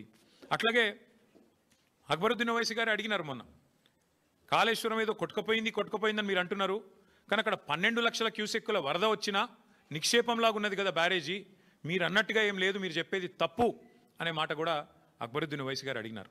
అట్లాగే ఆయన ఇంకొక మాట కూడా అడిగినాడు, 20 నెలలుగా ఎందుకు రిపేర్ చేస్తలేరు మీరు? ఎందుకు మీరు ఇన్ని రోజులు రిపేర్ చేయకుండా ఉన్నారు అనే ప్రశ్న కూడా వారు అడిగినారు. ఇంకొక మాట కూడా ఈ సందర్భంగా ఇదే అవకాశంగా నేను తెలంగాణ ప్రజలకు కూడా విజ్ఞప్తి చేస్తా ఉన్నాను. మొదటి రోజు నుంచి కాంగ్రెస్ రాహుల్ గాంధీ నుంచి మొదలు పెడితే గ్రామ స్థాయిలో ఉండే కాంగ్రెస్ కార్యకర్త దాకా ఒకటే మాట, 1,00,000 కోట్ల కుంభకోణం, 1,00,000 కోట్ల కుంభకోణం. చివరికి వాళ్ళ పిల్లనిచ్చిన మామ రేవంత్ రెడ్డి గారికి, పద్మారెడ్డి గారు, ఆయన చెప్పారు 94,000 కోట్లు ఖర్చు అయిన ప్రాజెక్టులో ఒకవైపు నీళ్లు కనబడుతుంటే 94,000 కోట్ల ఖర్చు అయిన ప్రాజెక్టులో 1,00,000 కోట్ల కుంభకోణం ఎట్లా జరుగుతుందండి, ఇది రాజకీయ ఆరోపణ తప్ప ఇంకోటి కాదు అని పిల్లనిచ్చిన మామ కూడా నవ్వుతూ కొట్టిపాడేసినా కూడా ఇంకా ముఖ్యమంత్రి గారి బుద్ధి మాత్రం మారడం లేదు. వాస్తవం ఏంది, 94,000 కోట్లు ఖర్చు అయినాయని మీ ప్రభుత్వం కూడా చెప్తా ఉంది. బీఆర్ఎస్ ప్రభుత్వం ఉన్నప్పుడు కాళేశ్వరం ప్రాజెక్టు కోసం 93,769 కోట్లు, దాదాపుగా రౌండ్ ఆఫ్ చేస్తే 94,000 కోట్లు ఖర్చు అయినాయని మీ ప్రభుత్వం చెప్పింది. అందులో మేడిగడ్డ బ్యారేజ్ ఖర్చు ఎంత, 4,000 కోట్లు. 4,000 కోట్లలో మన హరీష్ రావు గారు వివరంగా చెప్పినారు. ఏది శాసనసభలో 4,000 కోట్లలో భూసేకరణకు ఎంత అయింది, రిటైనింగ్ వాల్స్ కన్స్ట్రక్షన్కి ఎంత అయింది, ఓన్లీ ఆ బ్యారేజ్ ఏదైతే సిమెంట్ స్ట్రక్చర్ ఉందో దానికి ఎంత అయింది లెక్క తీస్తే మరి 85 పిల్లర్లు ఉండే ఆ బ్యారేజ్ ఖర్చు అయింది 1,500 2,000 కోట్లు. అందులో ఎన్డీఎస్ఏ రిపోర్ట్లు కూడా ఏం చెప్పినారు, కేవలం 7th బ్లాక్ ఒక్కటి పునర్నిర్మాణం చేస్తే చాలు అని చెప్పారు. మరి 7 బ్లాకుల్లో ఒక్క బ్లాక్ దెబ్బతింటే ఆ మొత్తం 7 బ్లాక్లకు 1,500 2,000 కోట్లు ఖర్చు అయింది అనుకుంటే ఒక బ్లాక్ కోసం ఎంత అవుతుంది, 250 300 కోట్లు ఖర్చు అవుతుంది. ఆ 250 300 కోట్లు కూడా ఒక్క రూపాయి కూడా ప్రభుత్వం పెట్టే అవసరం లేదు, ఒక్క రూపాయి కూడా ప్రజల సొమ్ము వృధా చేసే అవసరం లేదు. ఆ ఏజెన్సీయే నేను కడతానంటూ ముందుకు వచ్చింది. మరి ఇవాళ నేను ముఖ్యమంత్రిని రాష్ట్ర ప్రభుత్వాన్ని అడుగుతున్నా, ఎక్కడైంది వృధా ప్రజల సొమ్ము? ఆ ఏజెన్సీ మళ్ళీ తిరిగి పునర్నిర్మాణం చేస్తానంటుంటే 2 ఏళ్లుగా దాన్ని పండబెట్టింది మీరు, పడావ పెట్టింది మీరు, కిందికి నీళ్ళని తీసుకుపోయి బనకచర్ల కట్టుకోవడానికి ఫెసిలిటేట్ చేస్తున్నది మీరు. ఒక్క రూపాయి ప్రజా సొమ్ము కూడా దుర్వినియోగం కాలేదు అని మొదటి నుంచి మేము చెప్తున్న మాట ఇవాళ మళ్ళొక్కసారి రుజువు అవుతా ఉంది. 94,000 కోట్లలో మిగతా అంతా బాగానే ఉంది. అన్ని రిజర్వాయర్లు బాగున్నాయి, పంప్ హౌజులు బాగున్నాయి, సబ్ స్టేషన్లు బాగున్నాయి, కాలువలు బాగున్నాయి, సొరంగాలు బాగున్నాయి, అన్నీ బాగానే ఉన్నాయి, అన్నీ నడుస్తున్నాయి. వాళ్ళ నీళ్లు పరవలు దుంకుతున్నాయి. మా వాళ్ళు నిన్నగాక మొన్న అక్కడ పోయి జలాభిషేకాలు కూడా చేసినారు. ఇవన్నీ ఇట్లా ఉంటే 94,000 కోట్లలో 250 కోట్లు మళ్ళీ నష్టం జరిగితే దాన్ని ఆ ఏజెన్సీయే పెట్టుకుంటానని ముందుకొస్తే ఇవాళ 1,00,000 కోట్ల కుంభకోణం అని అబద్ధాలు ప్రచారం చేసినందుకు ముఖ్యమంత్రి రేవంత్ రెడ్డి గారు, కాంగ్రెస్ పార్టీ ముక్కు నేలకు రాసి ఈ రాష్ట్ర ప్రజలకు క్షమాపణ చెప్పాలి.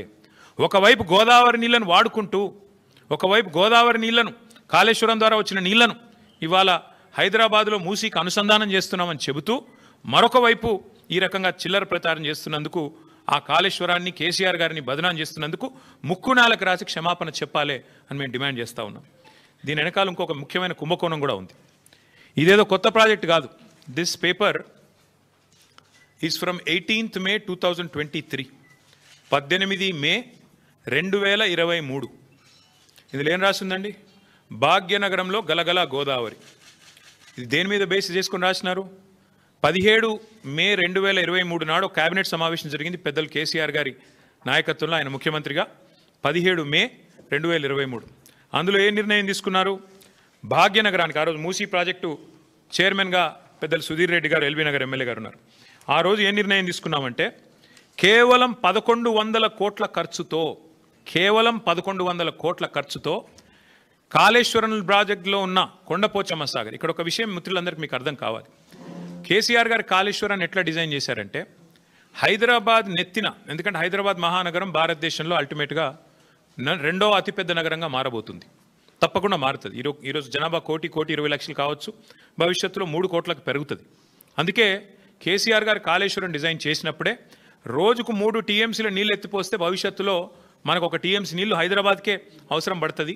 3 కోట్ల జనాభా పెరిగిన తర్వాత మళ్ళీ కొత్తగా నీళ్ల కోసం ఇవాళ చెన్నైలోనో లాటూరులోనో ఎట్లయితే రైళ్లలో ట్యాంకర్లు పెట్టి తెచ్చుకుంటున్నారో ఆ అవస్థ మన భవిష్యత్ తరాలకు ఉండొద్దన్న ఉద్దేశంతో చాలా ముందు చూపుతో 3 TMCల నీళ్లను మేడిగడ్డ నుంచి ఎత్తిపోసి ఇక్కడికి తీసుకొచ్చి మెడ్మానేర్ నుంచి ఆడికెళ్ళి పైకి తీసుకురావాలని ఒక ఆలోచన చేసినారు.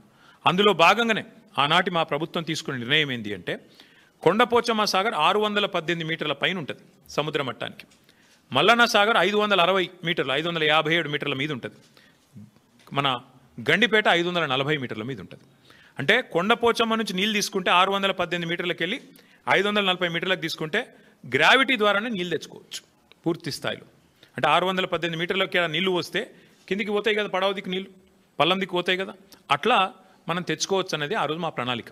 దానిలో భాగంగా ఏం చేసినాము, అదే సమావేశంలో 111 జీవో ఎత్తివేస్తూ ఆ రోజు తీసుకున్న నిర్ణయం ఏంటి అంటే, నేను చదివి వినిపిస్తాను మీకు. కాళేశ్వరం ప్రాజెక్టులో భాగంగా 15 టీఎంసీల సామర్థ్యంతో నిర్మించిన కొండపోచమ్మ సాగర్ నుంచి సాగునీటి కోసం సంగారెడ్డి కాలువ నిర్మిస్తున్నారు. ఈ గ్రావిటీ కాలువ 27వ కిలోమీటర్ దగ్గర హిమాయత్ సాగర్, ఉస్మాన్ సాగర్కు కాళేశ్వర జలాల్ని మళ్లించి ఏర్పాటు చేశారు. సంగారెడ్డి కాల్వ గరిష్ట వరద ప్రవాహ సామర్థ్యం 5054 క్యూసెక్కులు కాగా ఇందులో సాగునీటికి 4354 క్యూసెక్కులు కేటాయించారు. మిగతా 700 క్యూసెక్కులను జంట జలాశయాలకు తరలించి మూసీ ప్రక్షాళనకు కేటాయించారు. సంగారెడ్డి కాల్వ 27వ కిలోమీటర్ నుంచి మళ్లించే కాళేశ్వర జలాలని సమీపంలో ఉన్న రావల్కోల్ చెరువుకు తరలిస్తారు. అక్కడి నుంచి కాల్వ ద్వారా లేదా పైప్ లైన్ ద్వారా ముత్తంగి ప్రాంతం మీదుగా గండిపేట జలాశయానికి తరలిస్తారు. గండిపేట నుంచి జలాలు హిమాయత్ సాగర్కు వస్తాయి. అక్కడి నుంచి ఏడాది పొడవునా జంట జలాశయాలు కాళేశ్వరం జలాలతో నిండుగా ప్రవహించనున్నాయి. దీంతో పాటు ఇంకొక ముఖ్యమైన మాట, హుసేన్ సాగరు హైదరాబాద్ నడిబొడ్డున ఉంటుంది. హుసేన్ సాగర్ని కూడా ఎప్పటి నుంచో నడుస్తున్నాయి ప్రణాళిక క్లీన్ చేయాలని. మేము ఆ రోజు ప్లాన్ చేసింది ఏంటంటే, జంట జలాశయాల నుంచి అంటే గండిపేట నుంచి బుల్కాపూర్ నాలా ద్వారా మనం హుసేన్ సాగర్ కూడా ఆ రోజే ప్లాన్ చేసినాం. హుసేన్ సాగర్ కూడా గోదావరి జిల్లా తీసుకొచ్చి బుల్కాపూర్ నాలా ద్వారా అంటే గండిపేట నుంచి బుల్కాపూర్ నాలాలో ఒక పాయ వదిలిపెడితే గోదావరి నీళ్లు దాని నుంచి స్ట్రైట్గా హుసేన్ సాగర్ కూడా వస్తాయి. తద్వారా మొత్తం ఇటు హుసేన్ సాగర్ అటు 2 జంట జలాశయాలు కూడా పూర్తిగా సమృద్ధిగా ఉంటాయనేది మన agenda. This is from 17th May 2023 cabinet in KCR government. కేవలం 1100 కోట్ల రూపాయలతోనే ఈ పని చేయవచ్చు. ఇవాళ ముఖ్యమంత్రి ఏం చేస్తున్నారు, ఈ ప్రభుత్వం ఏం చేస్తున్నది, ఇవాళ మీరు పేపర్ యాడ్ చూడండి. కొండపోచమ్మ దగ్గర మేం సోర్స్ పెడితే దాన్ని కట్ చేసినారు, తీసేసినారు. కారణం లోగుట్టు పెరుమాళ్ళ కెరక అని వారికే తెలియాలి, మాకు తెలియదు. 1100 కోట్లతో అయిపోయే ప్రాజెక్టును ఇవాళ 7380 కోట్లు 90 కోట్లు అంటే దాదాపు 7 రెట్లు పెంచేసినారు. ఎవరి కోసం, ఎందుకోసం చెప్పరు, సమాధానం రాదు. ఎందుకు స్పష్టంగా మీరు కొండపోచమ్మ సాగర్ నుంచి గ్రావిటీ ద్వారా నీళ్లు తీసుకునే అవకాశం ఉన్నప్పుడు ఎందుకు పెంచుతున్నారు, ఏ కారణం చేత పెంచారు, మల్లన్న సాగర్ ఎందుకు మార్చారు సోర్సు, ఏం అవసరం వచ్చింది, ప్రభుత్వం సమాధానం చెప్పాలని మేము డిమాండ్ చేస్తున్నాం. మొన్న మీరు ఉత్తమ్ కుమార్ రెడ్డి గారి మాటలు విన్నారు శాసనసభలో. 35,000 కోట్లతో అయిపోయే ప్రాణహిత చెవులను పక్కన పెట్టి మీరు 87,000 కోట్లు చేసినారు దీన్ని అని మాట్లాడినారు ఉత్తమ్ కుమార్ రెడ్డి గారు. నేను అడుగుతా ఉన్నా ఈ ప్రభుత్వాన్ని, అసలు మీకు సోయి ఉందా, అవగాహన ఉందా నేను అడుగుతా ఉన్నా. ఎందుకంటే మనందరికీ తెలుసు కాళేశ్వరం ప్రాజెక్టులో ఏమేమి పెట్టినాము. కాళేశ్వరం ప్రాజెక్టులో మీరు ప్రాణహితాలో ఎన్నడూ కూడా స్టోరేజ్ పెట్టలేదు, 14 టీఎంసీల స్టోరేజ్ పెట్టినారు మీరు. అదే మేము 141 టీఎంసీల సామర్థ్యంతో 15 రిజర్వాయర్లు నిర్మాణం చేశాం. దానివల్ల సహజంగా ఖర్చు పెరగదా, రిజర్వాయర్లు కట్టాలా, ల్యాండ్ ఎక్విజిషన్ చేయాలా, పెరుగుతుంది. ఇంకోటి మీరు ప్రాణహిత చేవెళ్ళ డిజైన్ చేసింది 2006-07లో, మేము మొదలుపెట్టింది 15-16లో.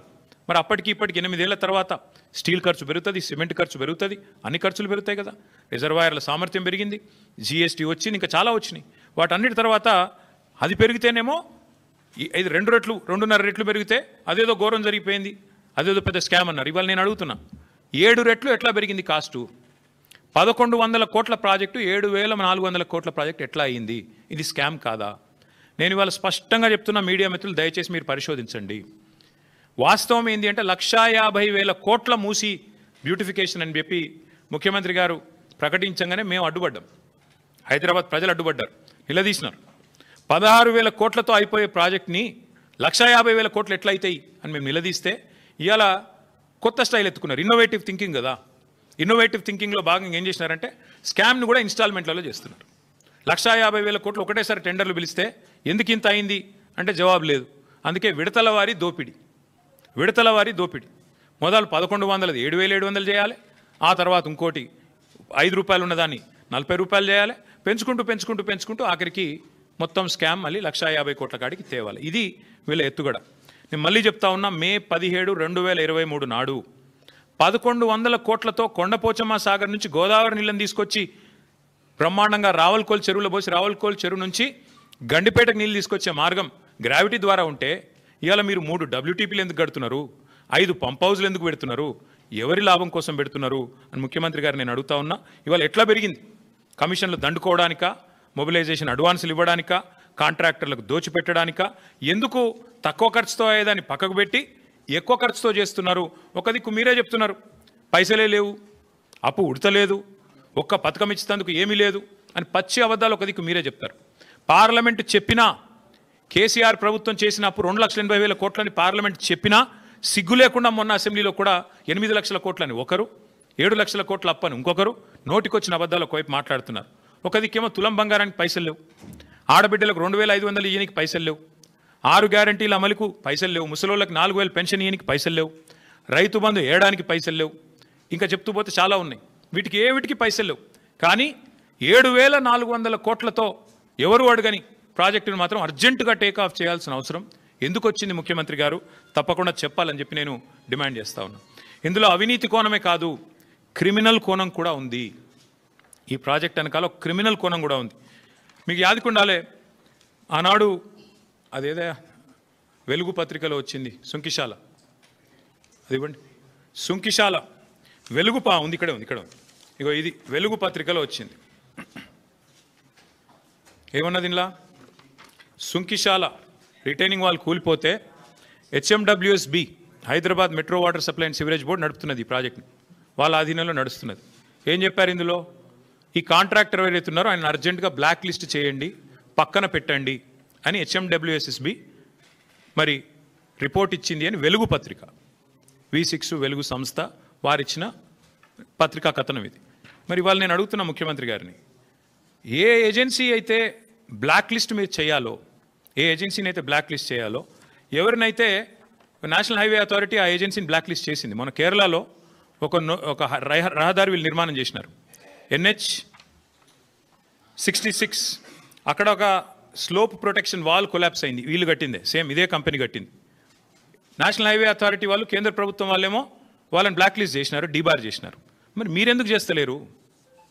మీ డిపార్ట్మెంట్లో ఏ డిపార్ట్మెంట్లోనైతే సుంకిశాలు ఉంటుందో దాని రిటైనింగ్ వాల్ కొలాప్స్ అయితే మళ్ళీ వాళ్ళకే 7,400 కోట్ల వర్క్ ఇచ్చినావంటే ఏమర్థం చేసుకోవాలి? నేను రాష్ట్ర ప్రజలు ఏమర్థం చేసుకోవాలి? ఎందుకు ఇంత అవాజ్యమైన ప్రేమ వారి మీద మీకు? ఇదే సంస్థను కదా మీరు ఈస్ట్ ఇండియా కంపెనీ అని హుంకరించింది, గర్జించింది మీరే కదా.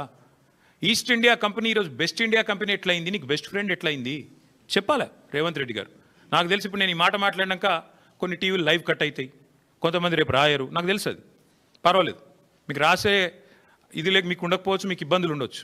కానీ నేను స్పష్టంగా చెప్తా ఉన్నా, ఇవాళ సోషల్ మీడియా ఉంది, ప్రజలు చూస్తారు, తెలుసుకుంటారు. మీకుండే ఇబ్బందులు సోషల్ మీడియాలో ఉండవు. ఎందుకంటే ఇవాళ ప్రతి ఒక్కరు మీడియా చాలా పవర్ఫుల్గా మారిపోయింది. కాబట్టి నేను అడుగుతా ఉన్నా, నీ సొంత నియోజకవర్గం కొడంగల్లో లిఫ్ట్ ఇరిగేషన్ ప్రాజెక్టులు అదే బ్లాక్ లిస్ట్ చేయాల్సిన ఏజెన్సీకి ఇస్తావు. 1,100ను 7,400 కోట్లు చేసి ఎక్కడ నీ సంస్థనే ఇచ్చింది కదా, నువ్వే కదా మున్సిపల్ మినిస్టరు. మున్సిపల్ మినిస్టర్ కిందే ఉంటుంది కదా HMWSB. మరి అదే Hyderabad metro water supply sewerage బోర్డులో కుప్పకూలిపోతే సుంకిశాల, వాళ్ళ మీద చర్యలు తీసుకోకపోగా, వాళ్ళని పనిష్ చేయకపోగా రివార్డు ఇస్తావా? కొడంగల్ ప్రాజెక్టు వాళ్ళకే ఇస్తావు, వాళ్ళకును ఇంకొక ఆయన ఎవరు మంత్రి పొంగులేటి శ్రీనివాసరెడ్డి గారికి ఇస్తావు. ఇద్దరు కలిపి 4,000 కోట్ల వరకు కొడంగల్ లిఫ్ట్ ఇరిగేషన్. ఇంకో దిక్కేమో ఇవాళ మళ్ళీ 7,400 కోట్ల వరకు మళ్ళీ అదే సంస్థకి, ఎవరైతే సుంకిశాల కూలిపోవడానికి కారకులో వారికే ఇస్తున్నారు. మరి కేంద్ర ప్రభుత్వానికి లేని మొహమాటం మీకెందుకున్నది? కేంద్ర ప్రభుత్వం బార్ చేసింది వాళ్ళని, NHలో మీరు పాల్గొనవద్దు అని చెప్పి వాళ్ళని బ్లాక్ చేసింది. మీరెందుకు చేస్తలేరు? ఇది క్రిమినల్ కుట్ర కాదా? ఖచ్చితంగా నేను అంటా ఉన్నా, ఇది దోపిడీ తప్ప ఇంకోటి కాదు. కాంట్రాక్టర్లతో కుమ్మక్కై 1,000 కోట్లు కొల్లగొట్టడానికి ఢిల్లీకి ముడుపులు పంపి సీటు కాపాడుకోవడానికి చేస్తున్న ప్రయత్నం తప్ప ఏమీ లేదని చెప్పి మళ్ళొకసారి నేను చెప్తా ఉన్నా. అట్లాగే ఎప్పుడో 20 ఏళ్ల కింద పేపర్కు పరిమితం అయిపోయిన ప్రాణహిత చేవెళ్లలోనేమో అది దాన్ని మేము రిజర్వాయర్లు యాడ్ చేసి బ్రహ్మాండంగా దానిలో తెలంగాణను రీడిజైన్ చేసి సస్యశ్యామలం చేస్తే అది స్కామ్ అట. మరి ఇక్కడ ఎందుకోసం తక్కువ ఖర్చుతోనే అయిపోయేదాన్ని పెంచితే స్కామ్ ఇట్లా కాదు ముఖ్యమంత్రి గారు చెప్పాలి. 1,100 కోట్లు 7,500 కోట్లు ఎట్లా పెరిగింది చెప్పాలి. ఇంకొక మాట కూడా చెప్పి నేను ముగిస్తాను. ఇవాళ జరుగుతున్నది వాస్తవానికి ఏంటంటే విడతల వారి దోపిడీ అని నేను స్పష్టంగా చెప్తా ఉన్నాను. ఒకేసారి 1,50,000 కోట్లు కాకుండా ముందు 7,400, ఆ తర్వాత నెక్స్ట్ ఇన్స్టాల్మెంట్లో మరొక 10,000, ఆ తర్వాత ఇంకో 20,000, ఈ పద్ధతుల్లో మూసీలో కూడా ముఖ్యమంత్రి గారు దోపిడీకి తెరలోపినారు. MR అనే సంస్థ హైదరాబాద్లో మీకు తెలుసు, MR ప్రాపర్టీస్ మీద ఇంకా ఎంక్వైరీ ఉంది. వాళ్ళని పిలిచి మాట్లాడుతున్నాడు ముఖ్యమంత్రి గారు, మూసీలోకి వచ్చేయండి మీరు, నేను 300 ఎకరాల ల్యాండ్ ఇస్తాను మీకు, అర్జెంటుగా మీరు వచ్చేయండి. అక్కడ నుంచి సంస్థను డబ్బులు తేండి పెట్టేయండి అని చెప్తున్నాడు. ఇంకోవైపు ఇదే ఏజెన్సీ ఏ ఏజెన్సీని అయితే బ్లాక్ లిస్ట్ చేయాలి అని హెచ్ఎండబ్ల్యూఎస్ సిఫారసు చేసిందో ఆ సంస్థతో మాట్లాడుతున్నాడు. మీరు రండి ఇందులో హ్యామ్ మోడల్ చేద్దాం, మీకు ముందే ఇచ్చేస్తా, ల్యాండ్ అంతా 400 ఎకరాలు ఇచ్చేస్తా, కట్టుకోండి మీ ఇష్టం ఉన్నది అని వాళ్ళతో మాట్లాడుతున్నాడు. ఎందుకు ఇంత ఆత్రము? అదే ఆత్రం నీకు తులం బంగారం ఇవ్వడానికి ఎందుకు లేదు? అదే ఆత్రం నీకు నెలకు 2500 మహిళలకి నీకు ఎందుకు లేదు? అదే ఆత్రం నీకు పిల్లలకి స్కూటీలు ఇవ్వడానికి ఎందుకు లేదు? విద్యా భరోసా కార్డులు ఇవ్వడానికి ఎందుకు లేదు? అదే ఆత్రం ముసలోళ్ళకి 4000 పెన్షన్ ఇచ్చే విషయంలో ఎందుకు లేదు?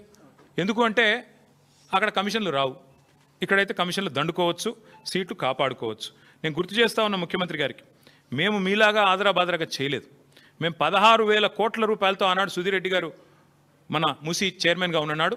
ఓవరాల్గా 16,000 కోట్లతో కంప్లీట్ డిపిఆర్ తయారు చేసినాం. అందులోనే 3,866 కోట్ల రూపాయలతో 37 ఎస్టీపీల నిర్మాణం పూర్తి చేసింది బీఆర్ఎస్ ప్రభుత్వం. 2017లోనే మూసీ రివర్ డెవలప్మెంట్ కార్పొరేషన్ ఏర్పాటు చేసినాం. కాళేశ్వరం జలాలతో ఆనాడే గోదావరి మూసీ నదిల అనుసంధానానికి 17 మే 2023లోనే మేము బ్రహ్మాండంగా పరిపాలన అనుమతులు కూడా ఇచ్చినాం, క్యాబినెట్ అనుమతులు కూడా ఇచ్చినాం. అట్లాగే మూసీ మీద 545 కోట్ల రూపాయలతో 15 బ్రిడ్జిల నిర్మాణానికి మేము ఆల్రెడీ టెండర్లు పిలిచినాం. నేను శంకుస్థాపనలు కూడా చేసినాను. ఇప్పటివరకు ఒక్క బ్రిడ్జ్ కూడా పూర్తి కాలేదు. మీరు రిబ్బన్లు కట్ చేస్తూ తిరగొచ్చు. ఇవాళ మేము కట్టిన ఇంటర్చేంజ్కి రిబ్బన్ కట్ చేయొచ్చు, ఫలక్నుమా ఆరోబి మీరు కట్ చేయొచ్చు. అట్లాగే మేము కట్టిన రిజర్వాయర్లకి ఇవాళ మీరు పోయి డైలాగులు కొట్టొచ్చు. మేము తెచ్చిన పరిశ్రమకు నిన్నగాక మొన్న పాలమూరులో పోయి 4 సినిమా డైలాగులు కొట్టొచ్చు. కానీ వాస్తవాలుగానే ఉంటాయి. మీరు ఒక్క పరిశ్రమ తేలేదు, ఒక్క ప్రాజెక్టు కట్టలేదు, పైపెచ్చు మూసీ పేరిట మళ్ళొక్కసారి లూటీకి తెరదీస్తున్నారు. అందుకే ముఖ్యమంత్రి గారిని నేను అడిగేది, చిత్తశుద్ధితో పనిచేయండి. 16,000 కోట్లతో అయిపోయే మొత్తం ప్రాజెక్టుకి ఎందుకు ఈ అడ్డగోలు కార్యక్రమాలు చేస్తున్నారు? ఎందుకు ప్రజల్ని ఇబ్బంది పెట్టే ప్రయత్నం చేస్తున్నారు? ఆ రోజు సుధీర్ రెడ్డి గారు చైర్మన్గా ఉన్నప్పుడు ఎస్టీపీలు 100% పూర్తి చేశాం 3,866 కోట్లతో. అట్లాగే ఉప్పల్ బగాయత్ దగ్గర ఒక 5 కిలోమీటర్లు మోడల్గా అక్కడ ఆల్రెడీ బ్యూటిఫికేషన్ కూడా పూర్తి చేసినాం. అట్లాగే ఒక్క ఇల్లు కూలగొట్టకుండానే అన్ని ఎస్టీపీలు కూడా పూర్తి చేసినాం. మూసీలో మూటల వేట కోసం మేము ప్రయత్నం చేయలేదు. ఇంజనీర్లను పంపించాం, బ్రిడ్జ్లు ఎట్లా ఉండాలి అని చెప్పి ప్యారిస్కి, లండన్కి, గ్రీస్కి పంపించాం. యూరోప్లో మంచి బ్రిడ్జెస్ ఉన్నాయంటే చూడ్డానికి పంపించినాం. చీకటి ఒప్పందాలు కుదుర్చుకోలేదు, చిల్లర పనులు చేయలేదు. ఇప్పుడు మళ్ళీ చెప్తా ఉన్నా, పూర్తి స్థాయిలో చెప్తా ఉన్నా, ఔటర్ రింగ్ రోడ్డు చుట్టూ మళ్ళీ హైదరాబాద్ ప్రజలకు నేను విజ్ఞప్తి చేస్తా ఉన్నా, ఔటర్ రింగ్ రోడ్డు చుట్టూ రింగ్ మెయిన్ మేము ఆల్రెడీ నిర్మాణం ఒక 50 కిలోమీటర్ల దాకా చేసినాం. మిగతాది కూడా పూర్తి చేసేది కేసీఆర్ ప్రభుత్వమే. మళ్ళీ వస్తాం, కేసీఆర్ ప్రభుత్వమే మిగతాది కూడా పూర్తి చేస్తుంది. తద్వారా రింగ్ మెయిన్ పూర్తి చేయడం ద్వారా ఏమవుతుంది, గోదావరి నీళ్ళు కానీ కృష్ణా నీళ్ళు కానీ భవిష్యత్తులో ఏనాటికి హైదరాబాద్కి ఇంకొక 500 సంవత్సరాలైనా కరువు లేకుండా చేసే బాధ్యత మాది. రోజు కాదు నల్లా నీళ్ళు, 24 గంటలు నల్లా నీళ్ళు ఇచ్చే బాధ్యత మాది. 1000% ఇది మా వాగ్దానం. మీకు వచ్చే ఎన్నికల్లో మా వాగ్దానం హైదరాబాద్ ప్రజలకు. ఈ ముఖ్యమంత్రి వల్ల కాదు అది. ఎందుకంటే ఆయన గోల్ అంతా ఎంతసేపు డబ్బులు ఎట్లా సంపాదించాలని. ముఖ్యమంత్రి గారు మొన్న బయటపడింది ఆయన మనసులోని మాట. ఒక టీవీ చర్చలో చెప్తున్నాడు, కేసీఆర్ తప్పుడు నిర్ణయం తీసుకున్నారు, 20,000 లీటర్ల వరకు ఫ్రీ వాటర్ ఏదైతే ఇస్తున్నాం హైదరాబాద్లో అది చాలా తప్పు నిర్ణయం అన్నాడు ముఖ్యమంత్రి గారు. నేను మీకు ఇవాళ చెప్తా ఉన్నా, GHMC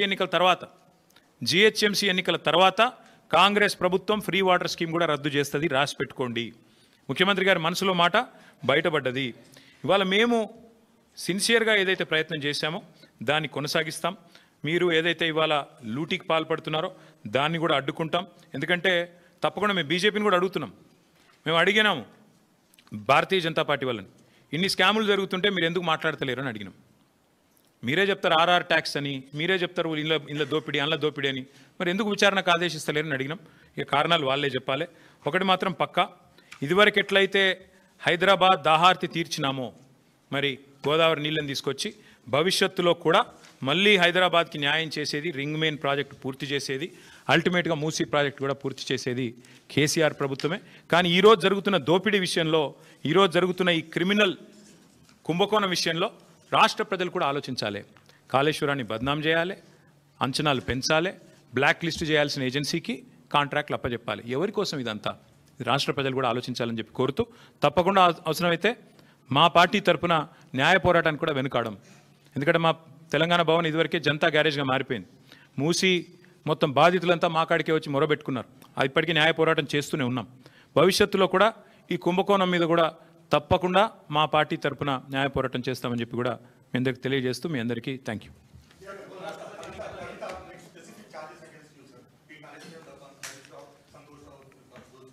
See, Rahul, I'll tell you one thing. Whatever had to be discussed has been discussed in the party. Action has been taken. Once action has been taken, there is nothing further that I can add or comment. Because whatever had to be discussed, whatever had to be discussed internally on party forums, we have done that. And we have acted. And therefore, after the action has been taken, there is nothing further for me to comment or elaborate on. Thank you. Yes, ఇప్పుడు దాదాపు 20-25 రోజుల కింద అనుకుంటాను ఉపరాష్ట్రపతి ఎన్నికల ఘట్టానికి తెరలేసినప్పుడు మేము స్పష్టంగా చెప్పాం, రాష్ట్రంలో 70 లక్షల మంది రైతులు, ఈరోజు మనం ఈ నిమిషం ఇక్కడెక్కడైతే మాట్లాడుతున్నామో, ఈరోజు మనం ఇక్కడున్నాం హైదరాబాద్లో, లక్షల మంది రైతులు ఇవాళ క్యూలలో ఉన్నారు ఎరువుల దుకాణాల ముంగట. రాష్ట్ర వ్యాప్తంగా, ఒక జిల్లా కాదు, అన్ని జిల్లాల్లో ఎక్కడికక్కడ కొట్టుకుంటున్నారు, మహిళలు కొట్టుకుంటున్నారు, మహిళా రైతులు. అంత అరాచకమైన పరిస్థితి ఉంది. 20-25 రోజుల కిందట మేము మా పార్టీ నుంచి డిమాండ్ చేసినాం, ఇది రాష్ట్ర ప్రభుత్వ వైఫల్యమా, కేంద్ర ప్రభుత్వ వైఫల్యమా, ఎవరిది అన్నది మీరు తెలుసుకోండి, కానీ రైతులకు ఎరువులు అందించండి. మీరు అందిస్తే తప్పకుండా మీకు మద్దతు ఇచ్చే అంశం పరిశీలిస్తామని చెప్పాం. We have nothing against the 2 candidates. ఇద్దరు మంచోళ్ళే కావచ్చు, justice Reddy and CP Radhakrishnan ఇద్దరు కూడా మంచోళ్ళే కావచ్చు, మేము కాదంటలేదు. కానీ ఇవాళ వాళ్ళు ఇద్దరు అభ్యర్థులు కూడా 2 వ్యవస్థలకు ప్రతినిధులు. అటు ఎన్డీఏ, ఇటు ఇండియా, ఈ 2 కూటమిలకి వారు ప్రతినిధులు. వారు వ్యక్తులుగా కాదు నించున్నది, ఇండిపెండెంట్గా నించోలేదు. ఒకరు కాంగ్రెస్ తరపున, ఒకరు బీజేపీ తరపున నించున్నారు. ఇటు కాంగ్రెసు, అటు బీజేపీ ఇద్దరూ కూడా ఈ రాష్ట్ర రైతులను వేధిస్తున్నారు, సతాయిస్తున్నారు, చావగొడుతున్నారు. వాళ్ళు ముష్టి యుద్ధాలకు తిరిగే ఒక అరాచక పరిస్థితి తెచ్చిపెట్టినారు. 20-25 రోజుల కింద మేము హెచ్చరించినా, అప్రమత్తం చేసినా ఇంతవరకు కేంద్ర ప్రభుత్వం స్పందించలేదు, రాష్ట్ర ప్రభుత్వం స్పందించలేదు. అందుకే 70 లక్షల మంది తెలంగాణ రైతన్నల తరపున మేము నిర్ణయం తీసుకున్నాం. నిజానికి నోటా ఉంటే ఎన్నికలు బహిష్కరించడం మంచిది కాదు, ప్రజాస్వామ్య ప్రక్రియలో పాల్గొనాలి. నోటా అనే బటన్ ఉంటే అందులో నోటా కొత్తటోళ్ళం, కానీ నోటా లేదు. అటో ఇటో ఏదో రెండిట్లో ఏదో ఒకటి చేయాల్సిన పరిస్థితి ఉంది. అందుకే ఈ ఎన్నికలు మేము we are abstaining, we are not going to participate as a party. నిన్నగాక మొన్న 2 రోజుల కిందట మా రాజ్యసభ ఫ్లోర్ లీడర్ సురేష్ రెడ్డి గారిని, అదేవిధంగా అందుబాటులో ఉన్న రాజ్యసభ సభ్యుల్ని పెద్దలు కేసీఆర్ గారు లంచ్కి పిలిచారు. మీటింగ్ కూడా అయింది, చర్చ కూడా జరిగింది ఏం చేద్దామని. చర్చించిన తర్వాతనే, అందుబాటులో ఉన్న ముఖ్యులతో కూడా చర్చించిన తర్వాతనే నిర్ణయం తీసుకున్నారు. ఈ ఎలక్షన్లో మేము ఎవరికి కూడా సబార్డినేట్ కాదు, ఎన్డీఏ సబార్డినేట్ కాదు, మేము ఇండియా సబార్డినేట్ కాదు, మేము తెలంగాణ ప్రజలకు సబార్డినేట్ అంతే. కాబట్టి తెలంగాణ ప్రజల పక్షాన వారి బాధను వ్యక్తం చేయడానికి ఇది ఒక వేదికగా వాడుకుంటున్నాం. తెలంగాణ రైతుల పక్షాన ఈ ఎన్నికల్లో మేము పాల్గొనబోట్లేదు. We are going to abstain.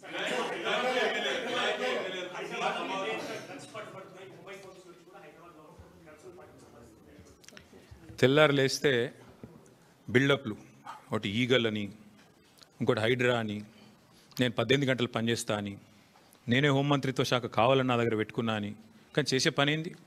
నిమజ్జనం కాడికి పోయి ఇట్లా చూసినట్టు చేసుడు, యాక్టింగు.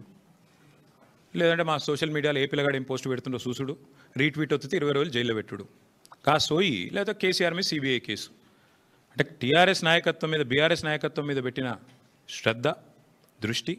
నేను ముఖ్యమంత్రిని అడుగుతున్నా, నీకు అసలు సిగ్గుందా?